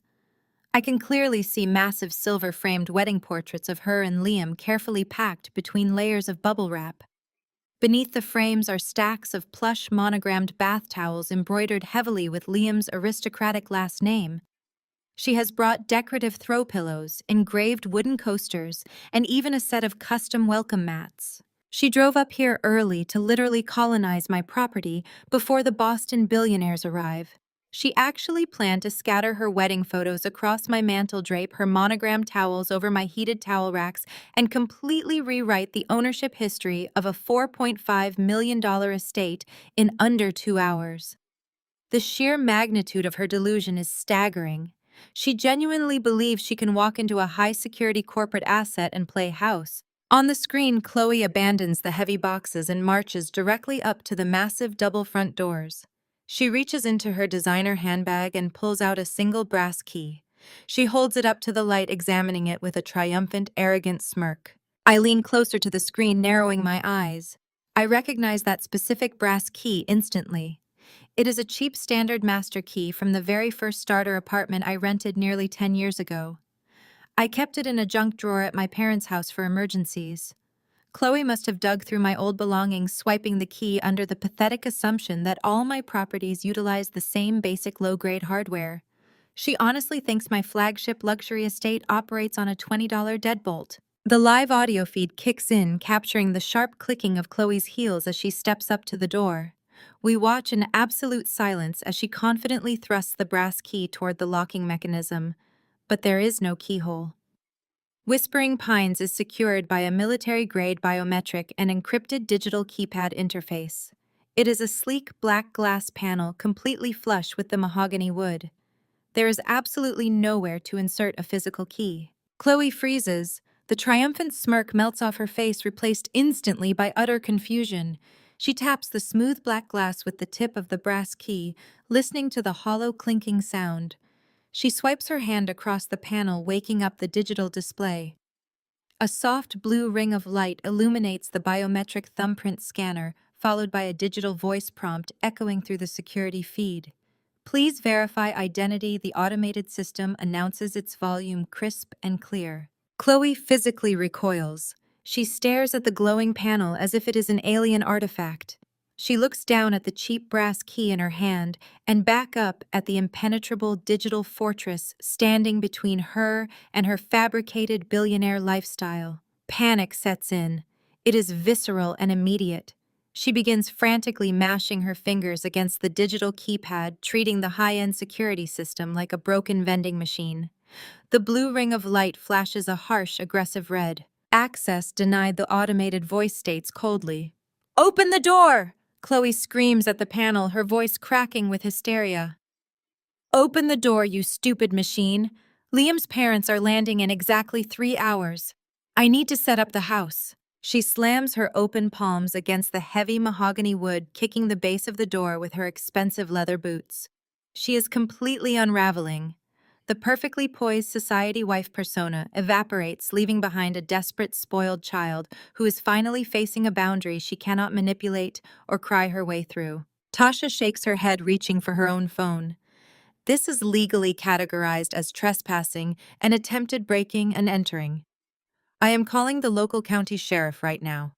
They can haul her off the porch in handcuffs before the in-laws even touch down on the tarmac. I reach out and grip Tasha's wrist, stopping her from dialing. "No," I say, my voice steady and completely devoid of mercy. "Local police will just issue a warning and tell her to go home." That is too easy. She wants to play high-stakes real estate games. We are going to show her exactly how the corporate sector handles a security breach. On the screen, Chloe gives up on the front doors. She spins around, pacing the porch like a trapped animal. She checks her diamond wristwatch and lets out a frustrated, agonizing shriek. She abandons her boxes of monogrammed towels and storms off the front portico, marching aggressively down the stone pathway toward the rear of the estate. I swipe my finger across the tablet, switching the view to the backyard patio cameras. The tracking sensors instantly lock onto Chloe's thermal signature, panning smoothly to keep her perfectly centered in the frame. The back of the estate features a massive wall of floor-to-ceiling impact-resistant glass overlooking the infinity pool and the private lake dock.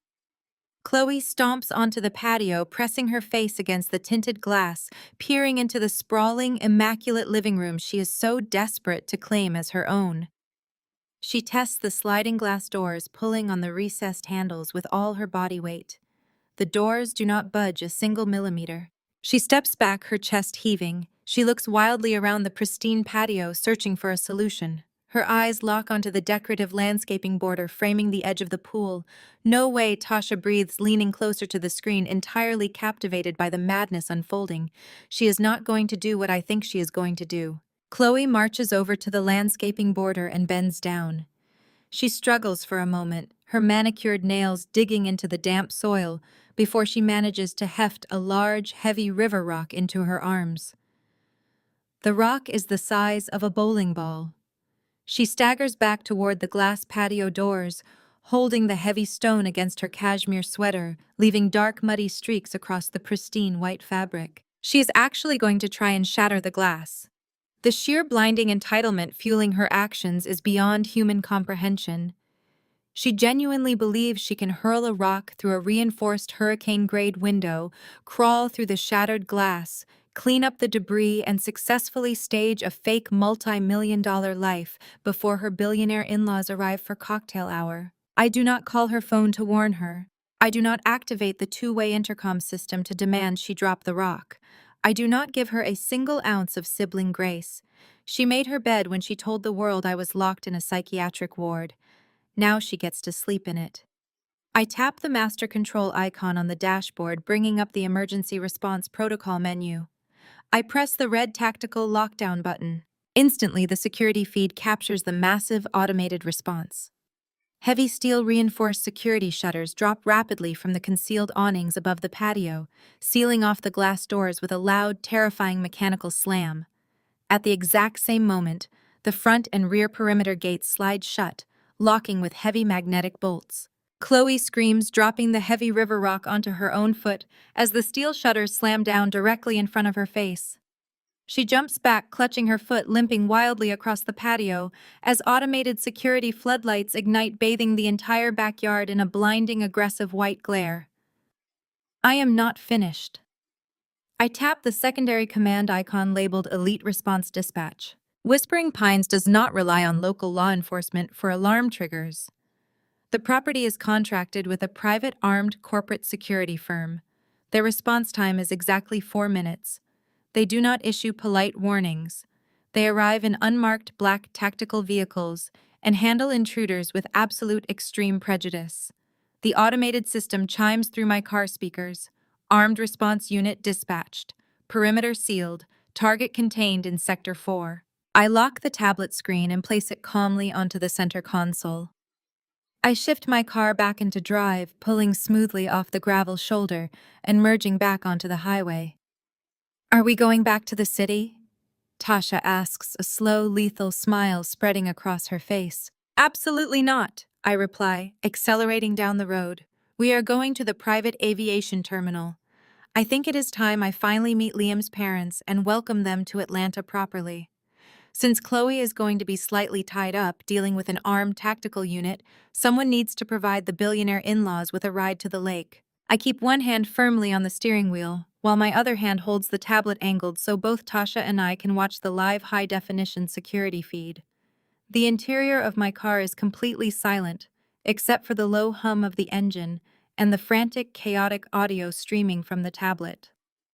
We are watching the complete and utter dismantling of my sister's ego in real time. On the screen, the private tactical response unit arrives at Whispering Pines with terrifying efficiency. 2 matte black utility vehicles tear up the long, winding driveway, coming to a sharp, synchronized halt directly in front of the main portico. 4 heavily armed private security contractors step out of the vehicles. They are dressed in immaculate black tactical gear, their faces completely devoid of any emotion.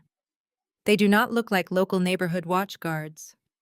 They look like a military strike team responding to a highly classified corporate threat. Tasha leans closer to the screen, a low whistle escaping her lips. You really do not mess around with your property management, Maya. This is an absolute masterpiece. I do not smile. I watch with cold analytical precision as the guards fan out. Two of them secure the front entrance, while the lead guard and his partner bypass the locked side gates using their encrypted digital master keycards. They move with swift, fluid purpose, entirely bypassing the crushed hydrangeas and muddy tire tracks I left in my wake earlier. The camera angle switches automatically, tracking the lead guards as they enter the backyard and approach the patio. Chloe is still trapped between the heavy steel security shutters and the edge of the infinity pool. She is sitting on the slate tiles, rubbing her bruised foot. Her pristine white linen outfit is smeared with dark wet mud from the river rock she tried to use as a battering ram. The blinding automated floodlights cast harsh, aggressive shadows across her terrified face. When she sees the heavily armed men approaching her, fear instantly morphs into the toxic, weaponized entitlement our parents raised her on. She scrambles to her feet, completely ignoring her limp, and straightens her ruined designer clothes. She points a manicured, shaking finger directly at the lead guard's chest. "Turn those obnoxious lights off right now!" Chloe screams, her voice echoing shrilly through the audio feed. "Do you have any idea who I am? I am the owner of this estate. I demand you lower your weapons and step off my property before I have all of you fired and sued for trespassing."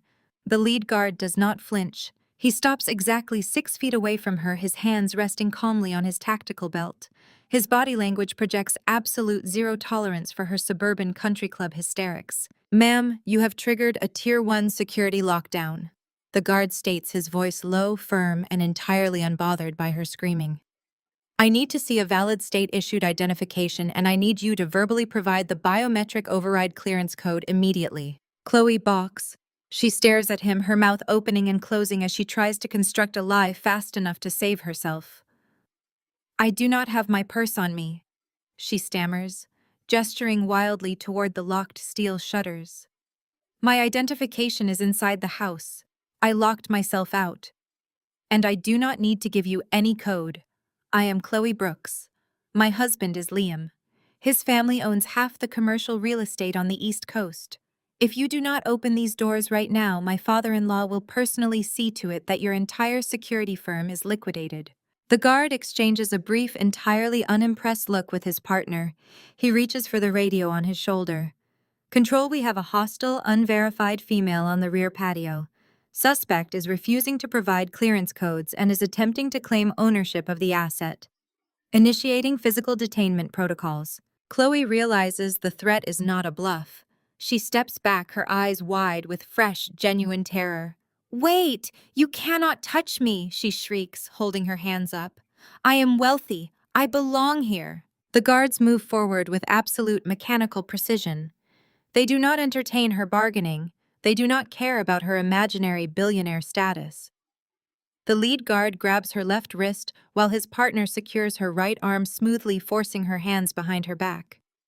Chloe thrashes wildly, kicking her mud-stained boots against their shins, but her resistance is entirely useless against two highly trained professionals. The sharp, distinct click of heavy plastic zip ties echoes through the tablet speakers. "Let go of me," Chloe screams, sobbing hysterically as they march her forward. "You are making a mistake. I am hosting an event here today. I have to set up the guest rooms. My mother is going to destroy you." Tasha lets out a sharp, loud laugh from the passenger seat. "She is literally getting arrested while wearing cashmere," Tasha says, shaking her head in sheer disbelief. "You could not script a better downfall if you paid Hollywood writers to do it." I keep my eyes fixed on the screen as the guards escort Chloe around the side of the sprawling house and drag her out toward the front driveway.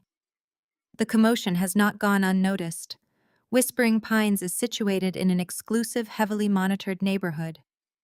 The adjacent multi-million-dollar estates are currently occupied by massive hedge fund managers, retired professional athletes, and old-money socialites. The exact demographic Chloe is desperately trying to infiltrate. I watch the wide-angle driveway camera feed as several wealthy neighbors step out onto their expansive balconies or peer through their wrought iron gates. They are holding their morning coffees, watching in absolute fascinated silence as a screaming mud-covered woman in ruined designer clothes is dragged out of the neighborhood's most expensive property in zip ties. The social execution is flawless. Chloe is experiencing the ultimate high society humiliation. She is doing a literal public perp walk in front of the exact people she wishes she could invite to a dinner party. The lead guard stops near the tactical vehicles and presses the communication button on his chest rig.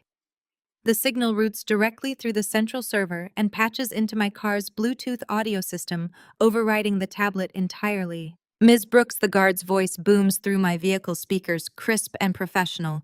We have the intruder secured at the front gate. She is incapable of providing ownership documentation. Local law enforcement is on standby for transport. Do you want us to hand her over for formal booking, or do you have alternative directives? I do not hesitate.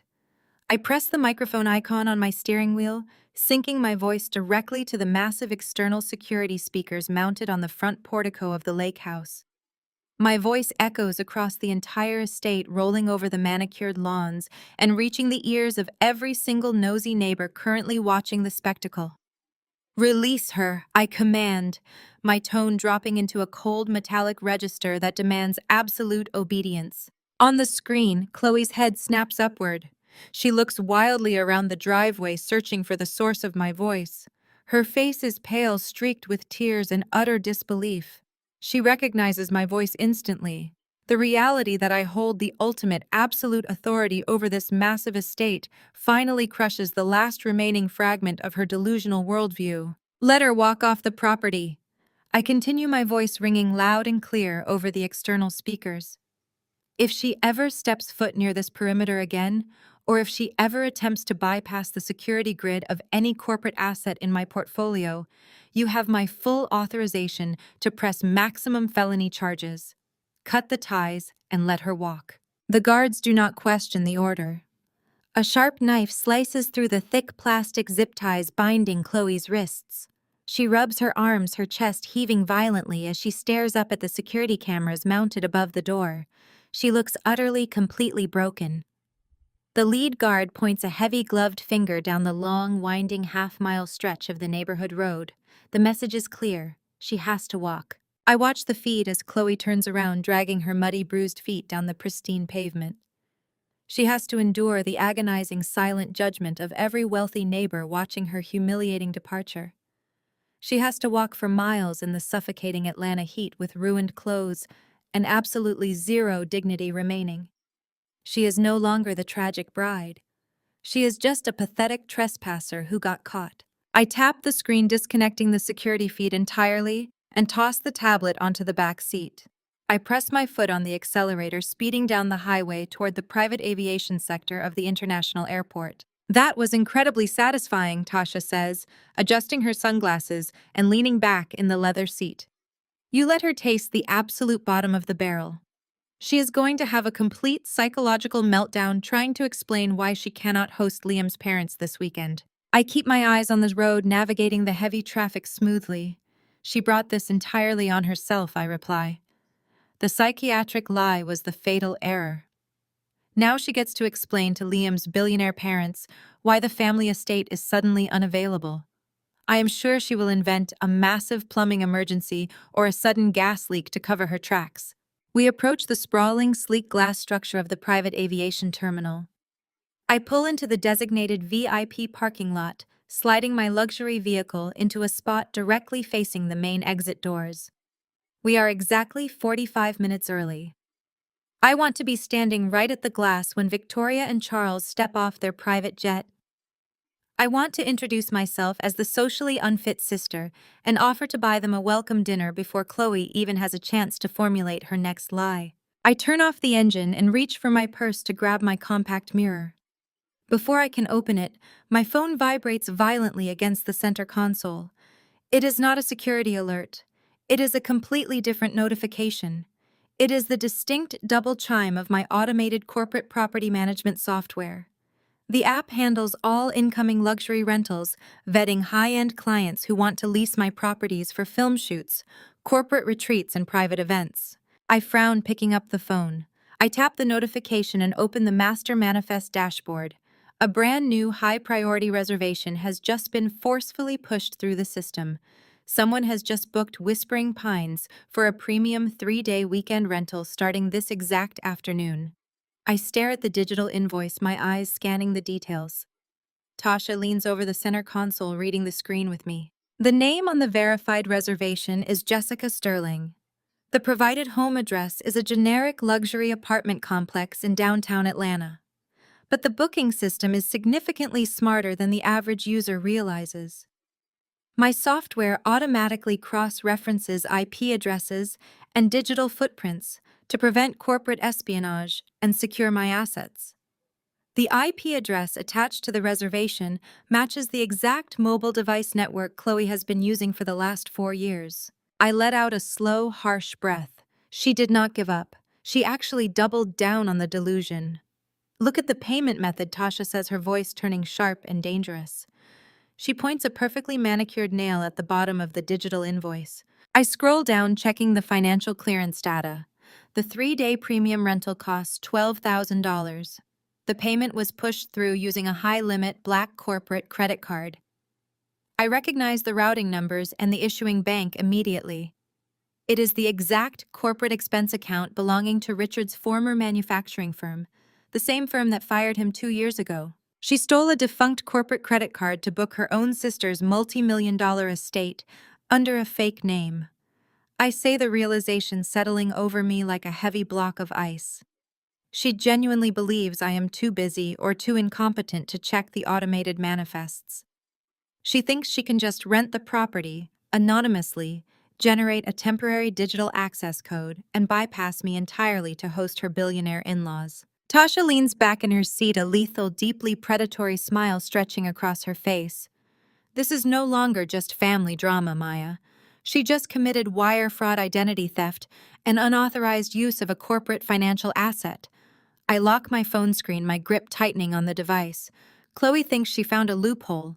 She thinks she can outsmart the system and secure her fake billionaire lifestyle by treating my corporate empire like a cheap hotel service. I open my car door, stepping out onto the hot pavement of the private aviation terminal. I am not going to cancel the reservation. I am going to let the payment clear. I am going to let her generate that temporary access code. And then I am going to let the absolute, full, devastating weight of federal fraud charges fall directly on her head. I do not cancel the reservation. I do not flag the stolen corporate credit card or alert the fraud department at the issuing bank. Instead, I authorize the transaction directly through my merchant portal, letting the digital payment process completely.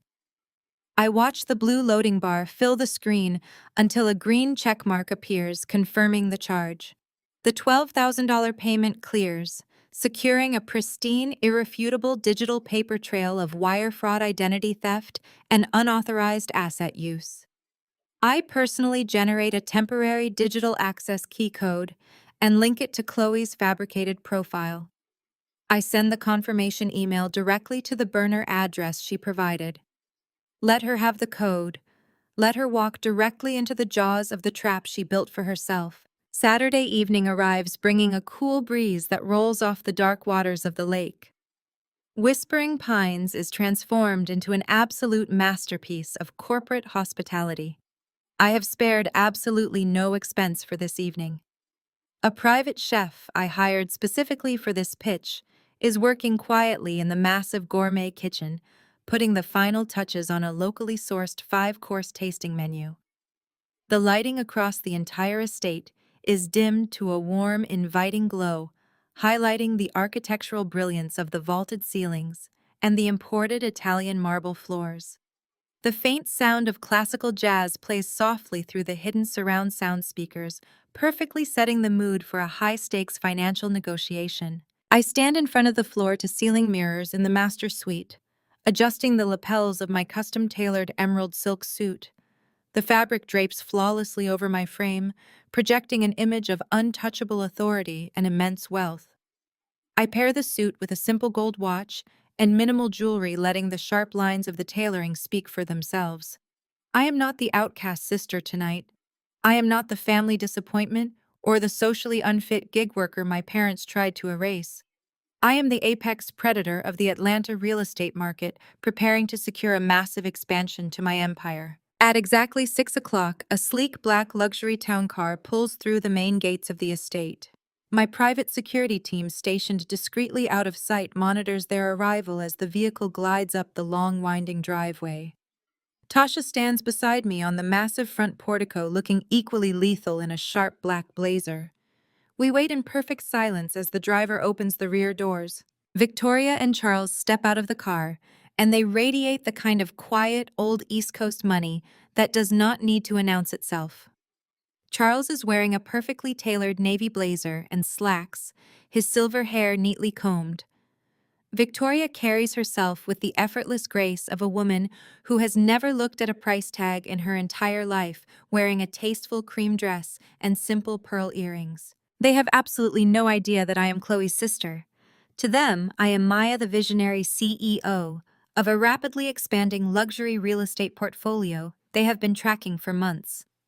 They are here because my profit margins are undeniable, and they are aggressively looking for a new lucrative venture to park their family capital. Welcome to Whispering Pines, I say, stepping forward with a warm but measured smile. I extend my hand. I am Maya. It is an absolute pleasure to finally meet you both in person. Charles shakes my hand firmly, his eyes scanning the towering glass facade of the house with clear appreciation. The pleasure is entirely ours, Maya. He says, his voice rich and authoritative. Your team's preliminary prospectus was incredibly impressive, but seeing the flagship asset in person really changes the perspective. This property is nothing short of magnificent. Victoria steps forward, offering a gracious smile. It truly is a breathtaking estate, Maya. Thank you so much for hosting us this evening. We have been looking forward to this meeting all week. Please come inside, I say, gesturing toward the open mahogany double doors. Tasha and I lead the billionaires through the grand foyer. I give them a brief curated tour of the main living spaces, pointing out the smart home integrations, the biometric security features, and the premium materials used in the recent renovations. Charles asks sharp analytical questions about property taxes, maintenance overhead, and tenant acquisition costs. I answer every single inquiry with surgical precision, quoting exact figures and historical data without ever breaking eye contact. I can see the respect solidifying in his eyes. He recognizes a peer. We move out to the expansive back terrace overlooking the infinity pool and the dark, rippling surface of the lake. The chef immediately serves the first course, presenting seared scallops over a bed of sweet corn puree. Tasha pours a rare vintage red wine perfectly aerated into imported crystal glasses. The conversation flows effortlessly as the sun begins to dip below the horizon, painting the sky in deep, vibrant shades of violet and crimson. We discuss market caps and the long-term viability of short-term luxury rentals. Charles is hooked. He is actively calculating how much capital he wants to inject into my portfolio expansion. As we finish our second glass of wine, Victoria leans back in her comfortable patio chair, looking out at the water with a soft sigh. This lake is just so beautiful, she says, swirling the dark red liquid in her glass. We actually have another engagement on this same lake later this evening. Our son Liam just got married yesterday, and we flew down to celebrate with his new bride's family. I maintain a perfectly neutral expression, taking a slow sip of my wine. Congratulations, Victoria. I say, my voice smooth and polite. Weddings are always such an exhausting but wonderful affair. I hope the bride's family is treating you well. Victoria offers a small, slightly strained smile. She is a lovely girl, Victoria says, though her tone lacks genuine warmth. A bit eager, perhaps, and slightly rough around the edges, but her family seems to have wonderful real estate holdings. In fact, we are supposed to be heading over to their generational family estate tonight. Chloe told us her father acquired a breathtaking lakefront property decades ago. She promised us an intimate family weekend by the water. The sheer magnitude of the irony is thick enough to choke on. I am sitting across from the billionaires my sister lied to, drinking vintage wine on the exact multi-million-dollar terrace she intends to claim as her own. I do not correct Victoria. I do not flinch or reveal a single ounce of the truth. I just nod politely, letting her paint the exact picture Chloe sold them. That sounds incredibly charming, I reply, resting my glass on the table. There is nothing quite like family property to really ground a new marriage. Charles chuckles, shaking his head.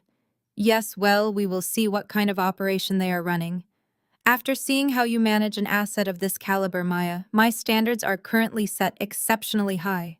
We are just transitioning into the final terms of a $20 million investment backing when a sharp, distinct chime echoes from the discreet security panel mounted on the stone wall of the terrace. It is not an alarm, it is the specific notification tone indicating that a temporary digital access code has just been successfully entered at the main perimeter gate. I glance down at my phone resting face up on the glass table. The screen lights up, displaying a push notification from the property management software. Temporary access code 8492. Accepted. Gate opening. Right on cue. I tap the notification, bringing up the live high-definition security feed from the front of the estate. I angle the phone slightly so Tasha can see the screen without alerting Charles and Victoria. There they are. Chloe, Richard, Vivian, and Liam are marching up the long, winding driveway. They look completely ridiculous. Richard is sweating profusely under the weight of two massive designer suitcases. Vivian is strutting forward in a ridiculous sun hat, clearly trying to channel a coastal elite aesthetic. Liam is trailing behind, looking mildly confused by the sheer scale of the property. And Chloe is leading the pack, holding her phone out like a triumphant beacon, absolutely radiating the arrogant energy of a woman who believes she has just successfully pulled off the greatest scam of her life. They are pointing at the towering columns and the pristine landscaping, completely oblivious to the reality waiting for them. They expect to walk into an empty house. They expect to stage their stolen photographs and play the roles of wealthy aristocrats. They have absolutely no idea that I am currently standing on the back terrace sipping expensive wine with the very billionaires they are trying to deceive. The evening air on the terrace was perfect, carrying the faint, crisp scent of the lake water as it cooled under the twilight sky. My pitch was nearing its conclusion, the strategic alignment of the investment portfolio laid bare in a series of crisp, efficient slides projected onto the glass wall of the terrace. Charles and Victoria sat across from me. Their interest piqued, their expressions focused. They were exactly the type of partners I had cultivated this portfolio for. They understood the long-term value of stable luxury assets, and they were impressed by the data which was meticulously compiled in the documents Tasha had prepared, specifically the comprehensive records outlined in A_11. I swirled the remaining vintage red wine in my glass, listening to Charles dissect the revenue projections with the surgical intensity of a man who had built his fortune on precise calculations. I was in total control. The evening was a triumph of orchestration. Every detail from the ambient lighting to the wine pairings had been designed to lead them to this exact moment of decision. I felt the steady pulse of success beneath the surface of the conversation. Then the mood shifted. A faint mechanical sound carried over the terrace, the distinct resonant click of the heavy iron front gates swinging open. My security feed, which I had minimized on my hidden tablet, flickered with motion. The alert light blinked amber, then a steady, ominous green. Someone had successfully entered the perimeter. I didn't need to look closer to know who it was. The sequence was set. The trap I had left open was finally being sprung. I did not break my eye contact with Charles. I did not falter in my explanation of the estate's tax yield. I simply continued to speak, watching the periphery of my vision where the main hallway led to the foyer. The sound of footsteps was immediate, heavy, and lacked the grace of a scheduled guest. There was the sharp, aggressive clicking of heels and the sound of hushed, frantic whispering that carried far too clearly across the open-concept living area. "Look at this place," Vivian's voice hissed, devoid of its usual carefully practiced social polish. "It is even more beautiful than I imagined. Imagine the photos we can get in this foyer. Chloe, you were right to book it. We will have the entire weekend to convince them." The doors to the main foyer creaked open. They did not knock. They did not wait for an invitation.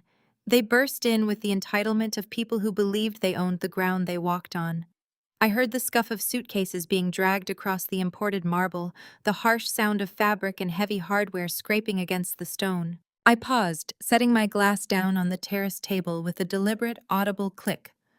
Charles and Victoria stopped their conversation, turning their chairs to face the entryway, their expressions shifting from focused interest to mild confusion. Vivian led the charge, her head held high, looking as though she were preparing to host an event for a head of state. Richard followed close behind, struggling with the weight of the massive bags, his brow furrowed with irritation. Liam trailed at the rear, looking entirely lost, and Chloe moved at the center of the group, her face illuminated by a triumphant manic grin that didn't reach her eyes. She was wearing a dress that cost more than my first car, her hair styled in a way that screamed desperation for approval. They marched into the dining room, ready to claim their prize. Chloe was already gesturing with her hand, opening her mouth to announce their arrival to the invisible owners she believed were currently out to dinner. Then she saw me. She froze. The grin vanished as if erased by an invisible hand. Her feet skidded on the polished marble, nearly causing her to lose her balance. Her parents stopped abruptly behind her, their haughty expressions collapsing into masks of pure, unadulterated shock. Richard almost dropped the luggage in his surprise, the heavy cases hitting the marble floor with a resounding bang that echoed through the vast room. They had expected an empty house. They had expected to sneak in, stage their photographs, claim the estate as their own, and greet Liam's parents as the owners of Whispering Pines. Instead, they found me at the head of the table, pouring wine for the very people they were trying to deceive. Vivian was the first to find her voice. Her face went from shock to a vivid, ugly shade of red. She stepped forward, her eyes locked on mine with raw hatred, ignoring the presence of the guests entirely. "What in the hell are you doing here, Maya?" she screamed, her voice cracking the sophisticated atmosphere of the dining room. "Get out! Get out of Chloe's house right now before her in-laws arrive. You are trespassing on private property. How did you even get in here?" I did not stand up. I did not flinch. I continued to hold the crystal decanter, the red wine cascading in a perfect, steady stream into Charles's glass. I looked at Vivian with a cool, detached amusement, as if I were observing an insect trapped in a jar. "Vivian," I said, my voice cutting through her tirade with terrifying calm. "You are making a scene, and you are as usual completely wrong." Chloe was hyperventilating, her hands clawing at her dress. She looked between me and the billionaires, her eyes wide, darting back and forth in a state of absolute abject panic. She tried to speak, but only a series of choked, breathless sounds escaped her throat. Tasha remained standing by my side, her demeanor perfectly professional. She reached into her blazer pocket and pulled out the legal file marked B_11. She laid the document on the table right next to the wine glasses, a visual anchor of legal reality that served to highlight how absurd the family's entrance had been. Victoria, Liam's mother, set her glass down with slow, measured precision. She looked at Chloe, who was currently clutching her chest as if she might collapse, then looked at Richard and Vivian and finally turned her gaze to me.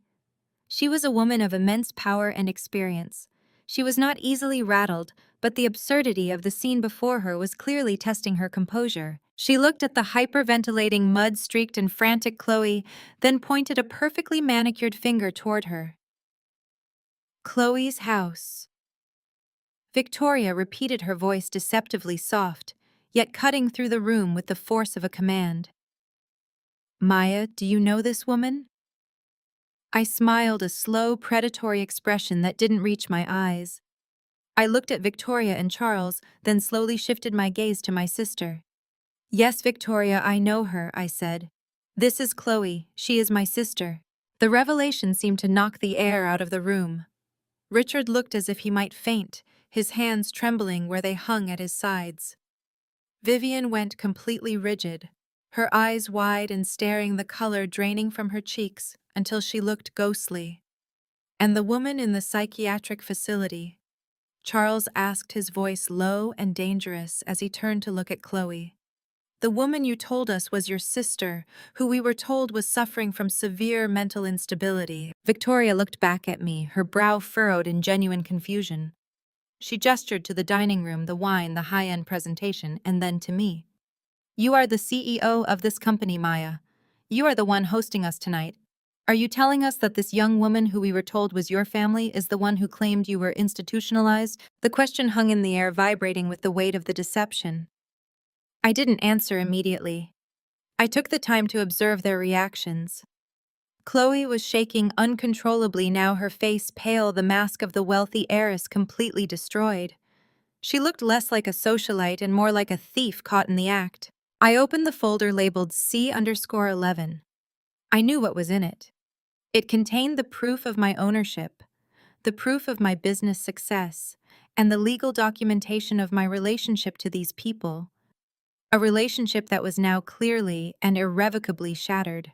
I want to thank you for asking, Victoria, I said, finally breaking the silence. I am the CEO of this real estate portfolio. I am the legal owner of this estate. And yes, this woman standing here in my living room, uninvited and trespassing, is my sister. She didn't miss my wedding because of a mental breakdown, Victoria. She missed it because she didn't want me there, and she invented that story to make herself look better in your eyes. Vivian took a stumbling step forward, her hand reaching out as if to slap me, but Tasha stepped between us before the gesture could be completed. The message was clear. Do not touch my client. You don't know what you're talking about.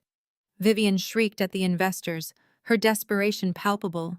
She is a liar. She is the one who is crazy. We loaned her everything she has. She stole this house from us. I leaned forward, my voice low and authoritative.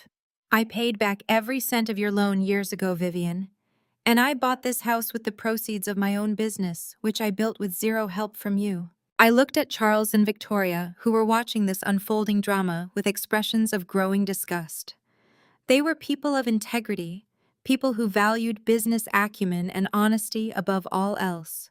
The sight of my family, this chaotic, dishonest, and desperate group of people, was the antithesis of everything they respected. I am so sorry for the interruption, I said, turning to them with a poise that had not wavered for a second. This wasn't the evening I planned, but the truth is a necessary part of any business partnership. These people are my family, but they are not my representatives. And what they have been doing, the lies, the theft, the deception, is something I will no longer tolerate. Liam stood there, looking completely shattered. He looked at me, then at his parents, then at Chloe, who was now weeping openly. It was clear he had been caught in the crossfire of his wife's ambitions, and he was finally seeing the cracks in the foundation of the life she had promised him. Victoria looked at her son, then back at me. She picked up her glass again, but didn't drink. She just held it, her eyes thoughtful, her assessment of the situation clearly moving past shock into something much more calculated. So she lied to us, Victoria stated, not to me, but to the room at large. She lied to us about the estate, about her family, and about her sister's health to get closer to our family. Chloe let out a sob that sounded more like a wounded animal. No, I just wanted Liam to be happy. I wanted us to be perfect. I stood up, the chair scraping against the floor. The sound was like a thunderclap in the silent room. I am done, I said. I am done with the lies. I am done with the drama. I turned to my security team, who had been standing in the doorway, their presence unseen until now.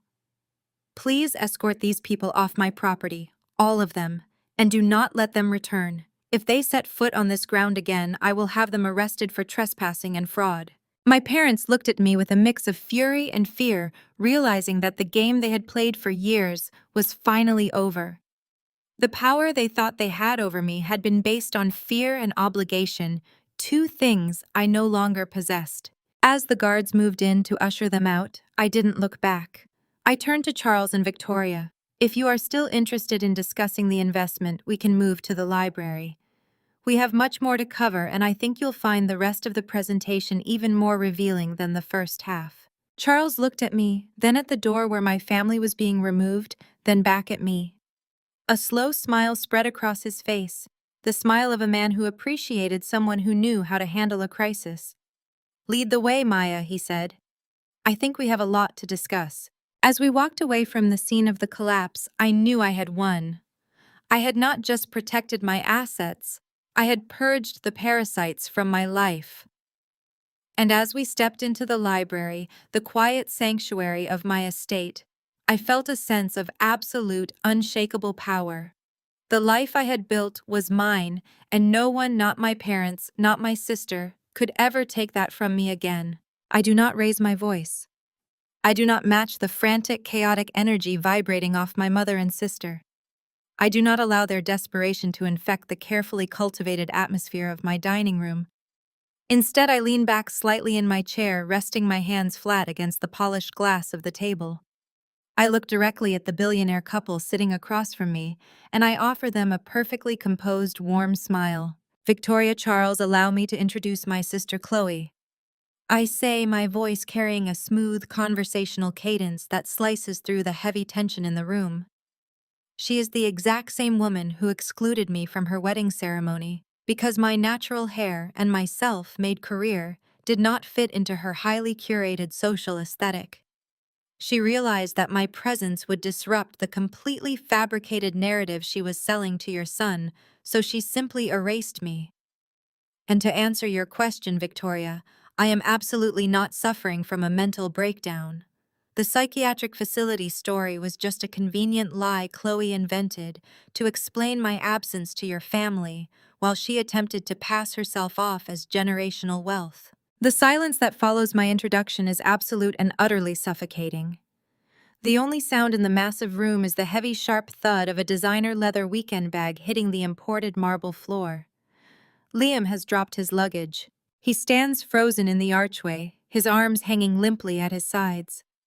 The color drains completely from his face, leaving him looking pale and physically ill. He turns his head slowly, looking at the woman he just married. He stares at Chloe's mud-stained clothes, her ruined hair, and the absolute terror radiating from her wide, bloodshot eyes. He looks at the massive luxury estate around him, and then he looks back at my parents who are standing like deer caught in the headlights of an oncoming semi-truck. The realization hits him with the force of a physical blow. The entire foundation of his relationship, the pristine, wealthy background, the refined family pedigree, the tragic story of the institutionalized sister, has been a complete and utter lie. Chloe. What is she talking about? Liam whispers, his voice trembling with a mixture of shock and rising anger. Tell me she is making this up. Tell me this is your parents' house.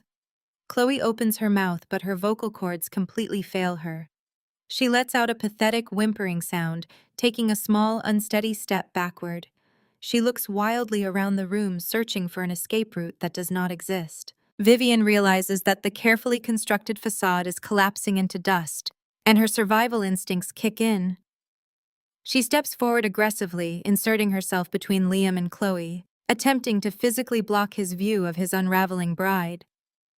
She plasters a sickeningly bright artificial smile across her face and lets out a high-pitched, nervous laugh that echoes terribly off the vaulted ceilings. "Oh, Liam, please do not listen to this nonsense," Vivian stammers, waving her hands dismissively in the air.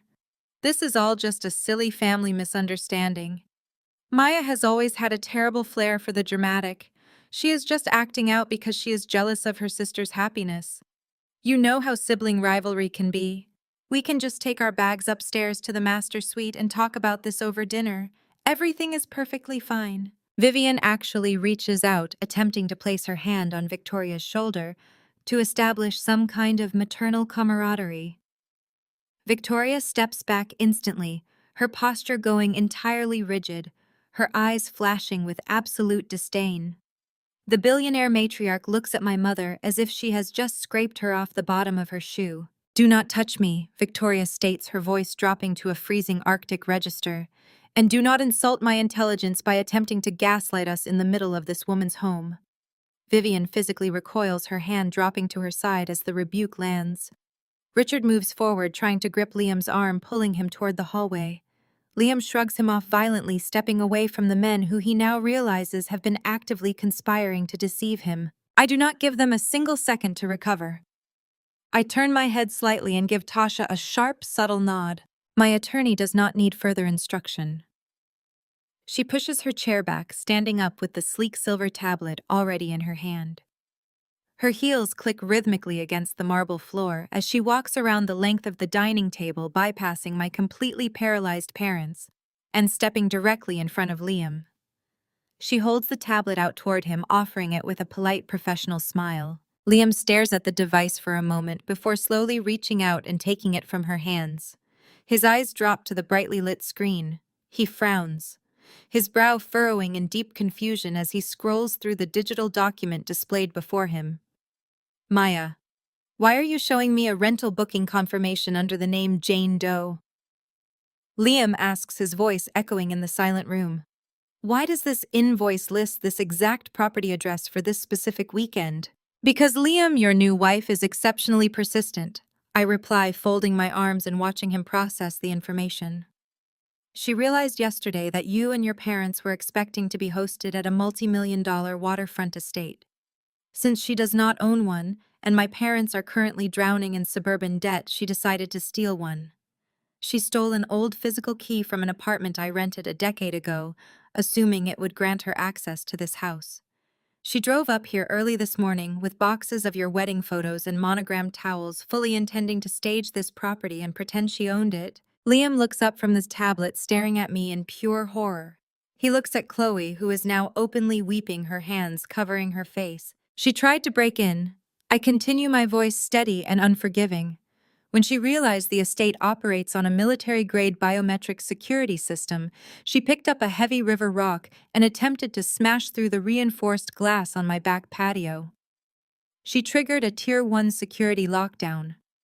Tasha and I watched the live feed from my car as private armed security contractors swarmed the property and dragged your wife off the premises in plastic zip ties. She was publicly humiliated in front of the entire neighborhood. I authorized her release as a courtesy because I wanted her to stew in her own shame. That is a lie, Chloe shrieks, finally finding her voice. She drops her hands, her face twisted into an ugly mask of rage. She is lying, Liam. She manipulated the security cameras. She is trying to ruin us. Do not look at that screen. Liam ignores her completely. His eyes remain glued to the digital invoice. He is a man raised in corporate finance, and he recognizes irrefutable data when he sees it. I let her public humiliation serve as a warning, I say, projecting my voice over Chloe's hysterical sobbing. But she did not learn her lesson. Instead of confessing the truth to you, she doubled down. She pulled out her phone, just hours after being escorted off the property by armed guards, and she booked a 3-day premium luxury rental for this exact estate under a fake alias. She genuinely believed I would not check the automated manifest. She believed she could rent my house anonymously, generate a temporary access code, and sneak you all inside before I noticed. Victoria steps forward, her arms crossed tightly over her chest. And what exactly does a premium weekend rental at an estate like this cost, Maya? She asks, her eyes locking onto Chloe with predatory precision. $12,000, I answer smoothly. It is a substantial fee, but it guarantees absolute privacy and elite amenities. Liam shakes his head, staring at the tablet. $12,000, he mutters, his voice thick with disbelief.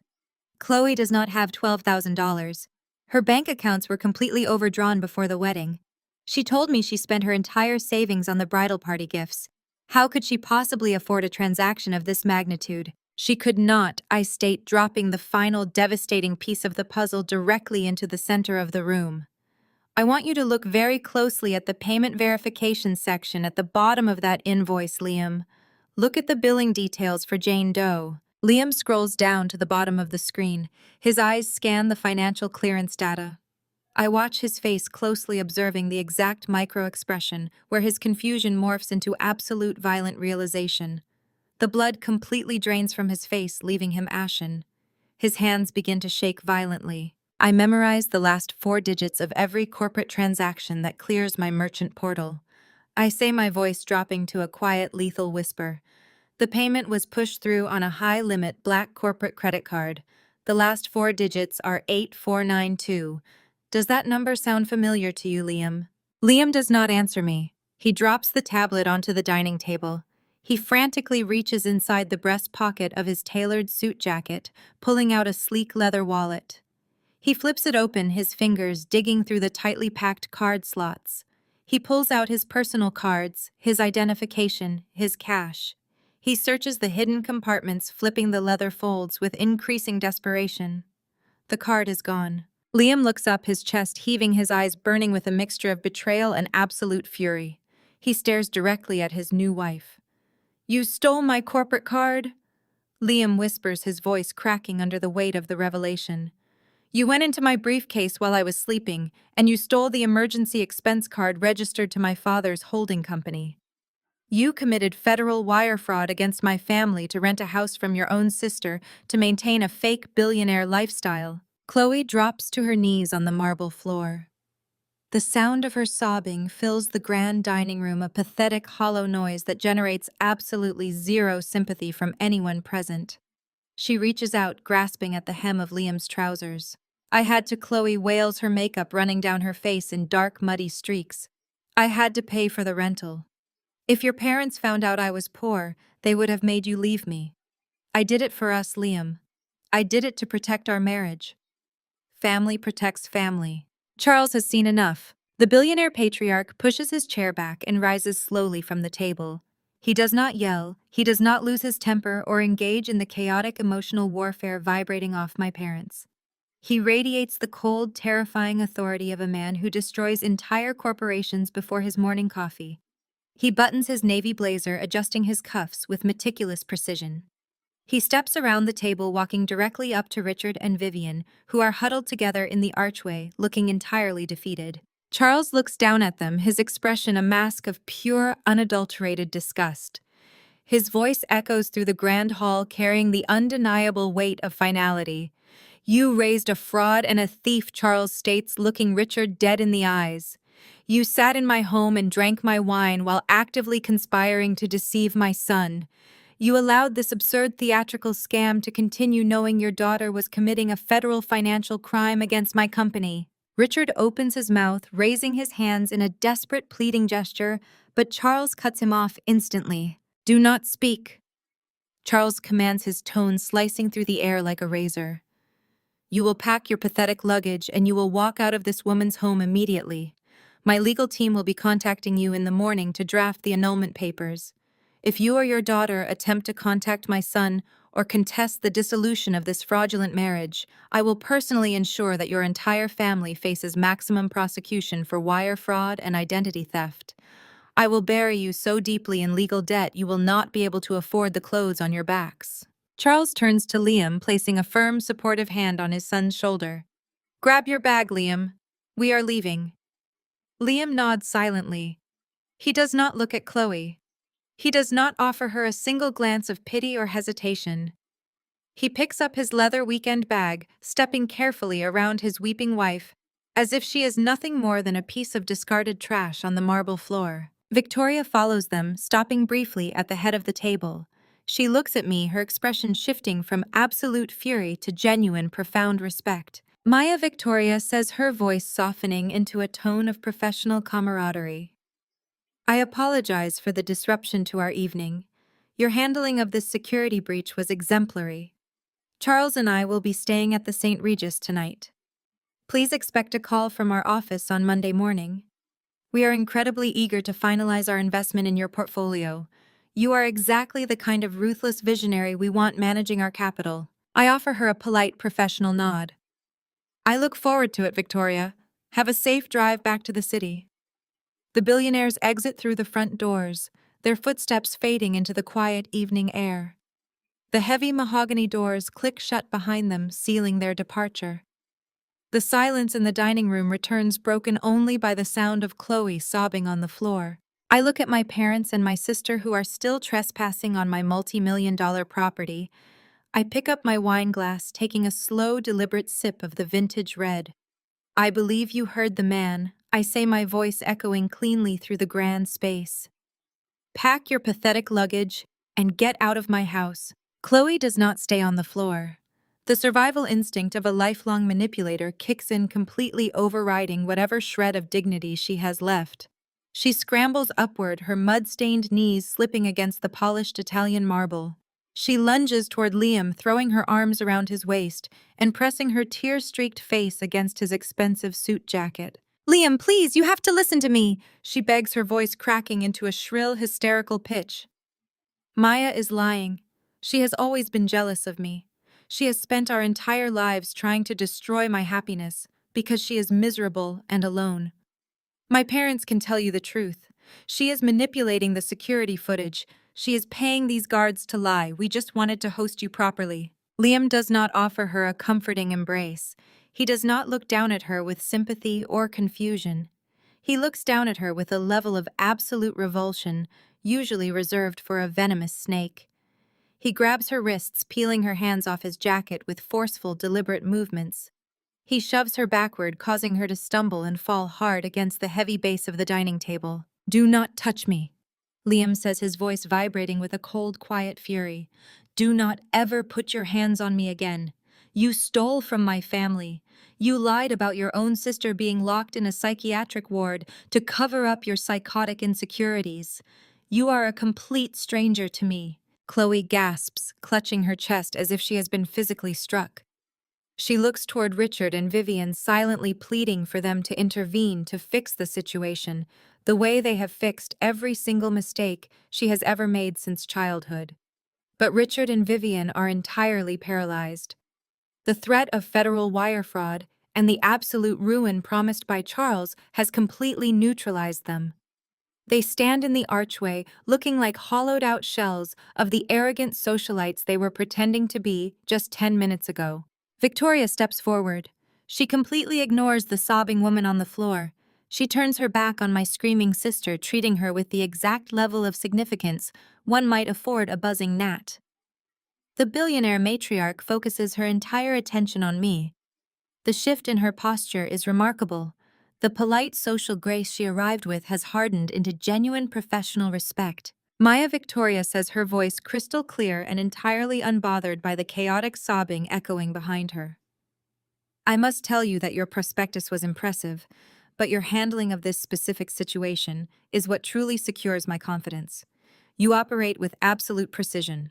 Your portfolio is flawless, and your handling of this pest control is brilliant. We have seen enough.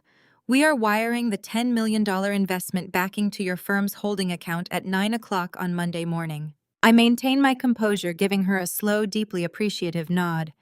"I look forward to finalizing the paperwork, Victoria," I reply, my voice steady and warm. Victoria turns her lethal gaze away from me and fixes it directly onto her son. Liam is still standing near the table, his face pale, his breathing shallow.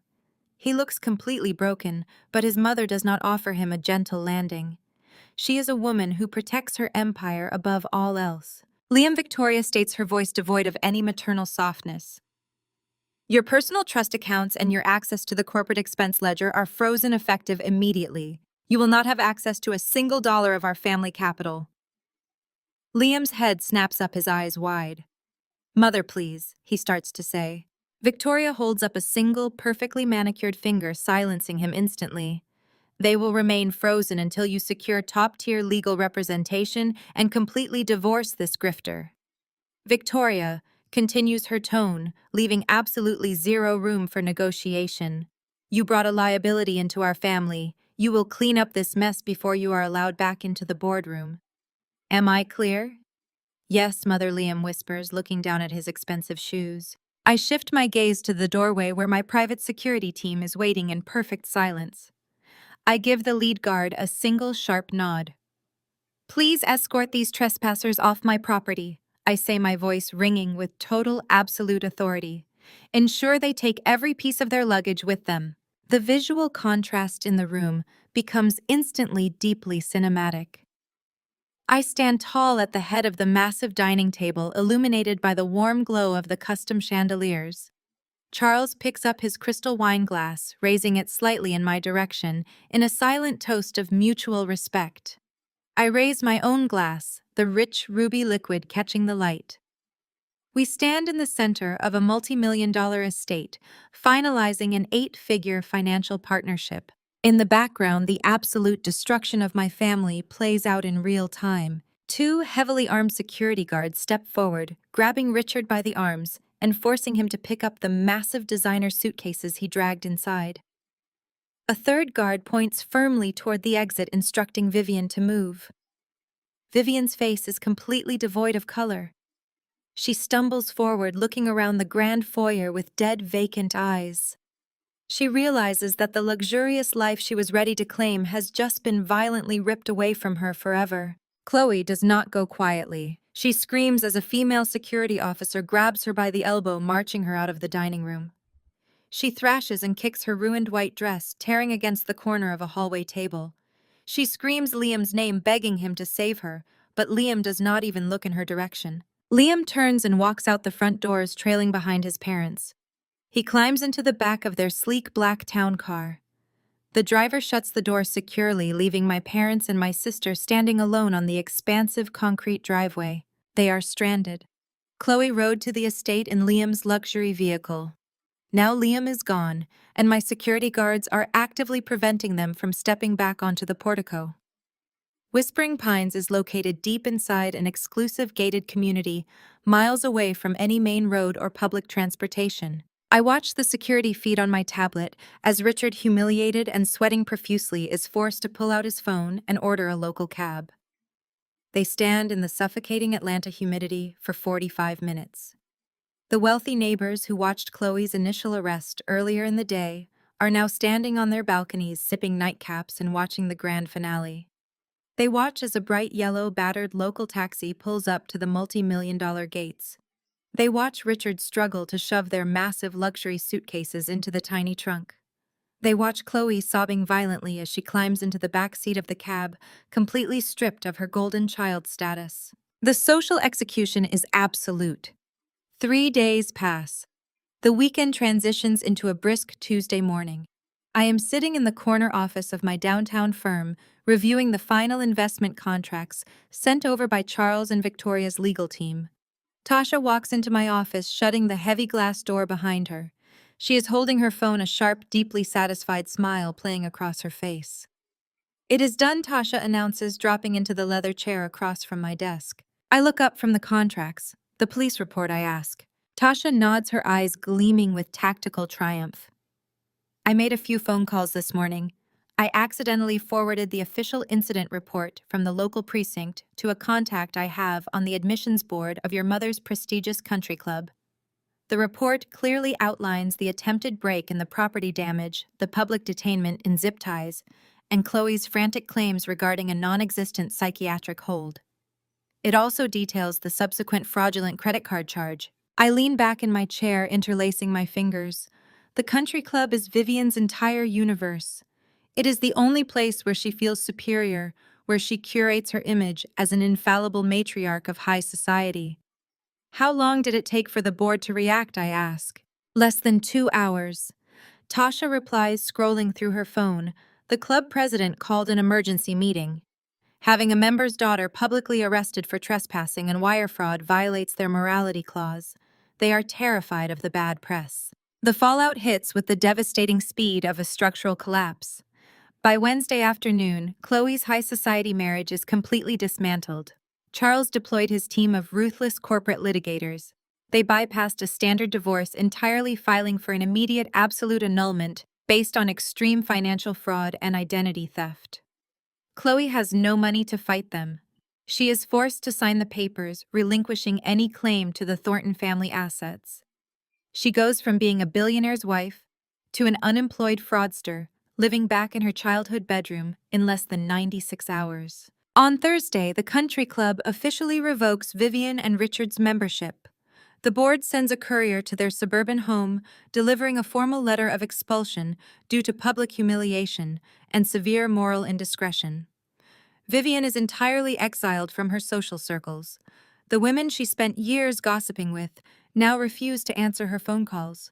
The golden child, the perfect daughter they sacrificed everything to protect, is now the ultimate permanent disgrace of the family. Friday evening arrives, bringing a sense of total, absolute closure. I am sitting on the expansive wooden deck of my lake house, the water completely still and reflecting the silver light of the moon. The $10 million investment has officially cleared and is sitting securely in my company's holding accounts. My expansion plans are fully funded. Tasha sits across from me. We are drinking perfectly chilled vintage champagne from crystal flutes, celebrating the undisputed victory of our empire. The air is warm, and the only sound is the gentle lapping of the water against the private dock. My phone, resting on the glass patio table, suddenly lights up. The screen vibrates aggressively, disrupting the quiet peace of the evening. I glance down. The caller identification displays a name I have not seen on my personal device in years. It is Vivian. Tasha raises an eyebrow, taking a slow sip of her champagne. Are you going to answer that? She asks, her voice laced with amusement. I pick up the phone and press the green button, bringing the device to my ear. I do not say hello. I just listen. Maya, please, Vivian. Sobs, her voice completely wrecked, heavy with desperation and panic. Please, you have to help us. Richard's firm fired him this morning. The local news ran a small segment on the fraudulent real estate booking, and the firm said he is a liability. We have no income, Maya. We are going to lose the house. You have millions now. You have to give us a loan. We are your family. I let her cry. I hold the phone to my ear and I listen to her hyperventilate. I listen to the sheer terror of a woman who has finally crashed into the consequences of her own horrific parenting. I let the silence stretch for exactly 10 seconds, allowing the full weight of her desperation to hang in the empty space between us. I take a slow sip of my champagne, savoring the crisp, cold taste on my tongue. I am sorry, Mom. I say, my voice perfectly level, carrying absolutely no emotion whatsoever. This number is strictly for socially fit investors. I press the red button, ending the call. I set the phone face down on the table. I pick up the champagne bottle and refill Tasha's glass before topping off my own. We clink the crystal flutes together, the sharp, clear sound ringing out into the beautiful, quiet night. The greatest lesson learned from this story is that your worth is never determined by those who refuse to see it. Sometimes the family we are born into projects their own insecurities onto us, casting us as failures to maintain their fragile illusions. True power comes from walking away from toxic tables and silently building your own empire. You do not need to fight for a seat where you are not respected. Instead, build your own beautiful room. Have you ever had to cut ties with toxic relatives to protect your inner peace? Share your story below and subscribe today.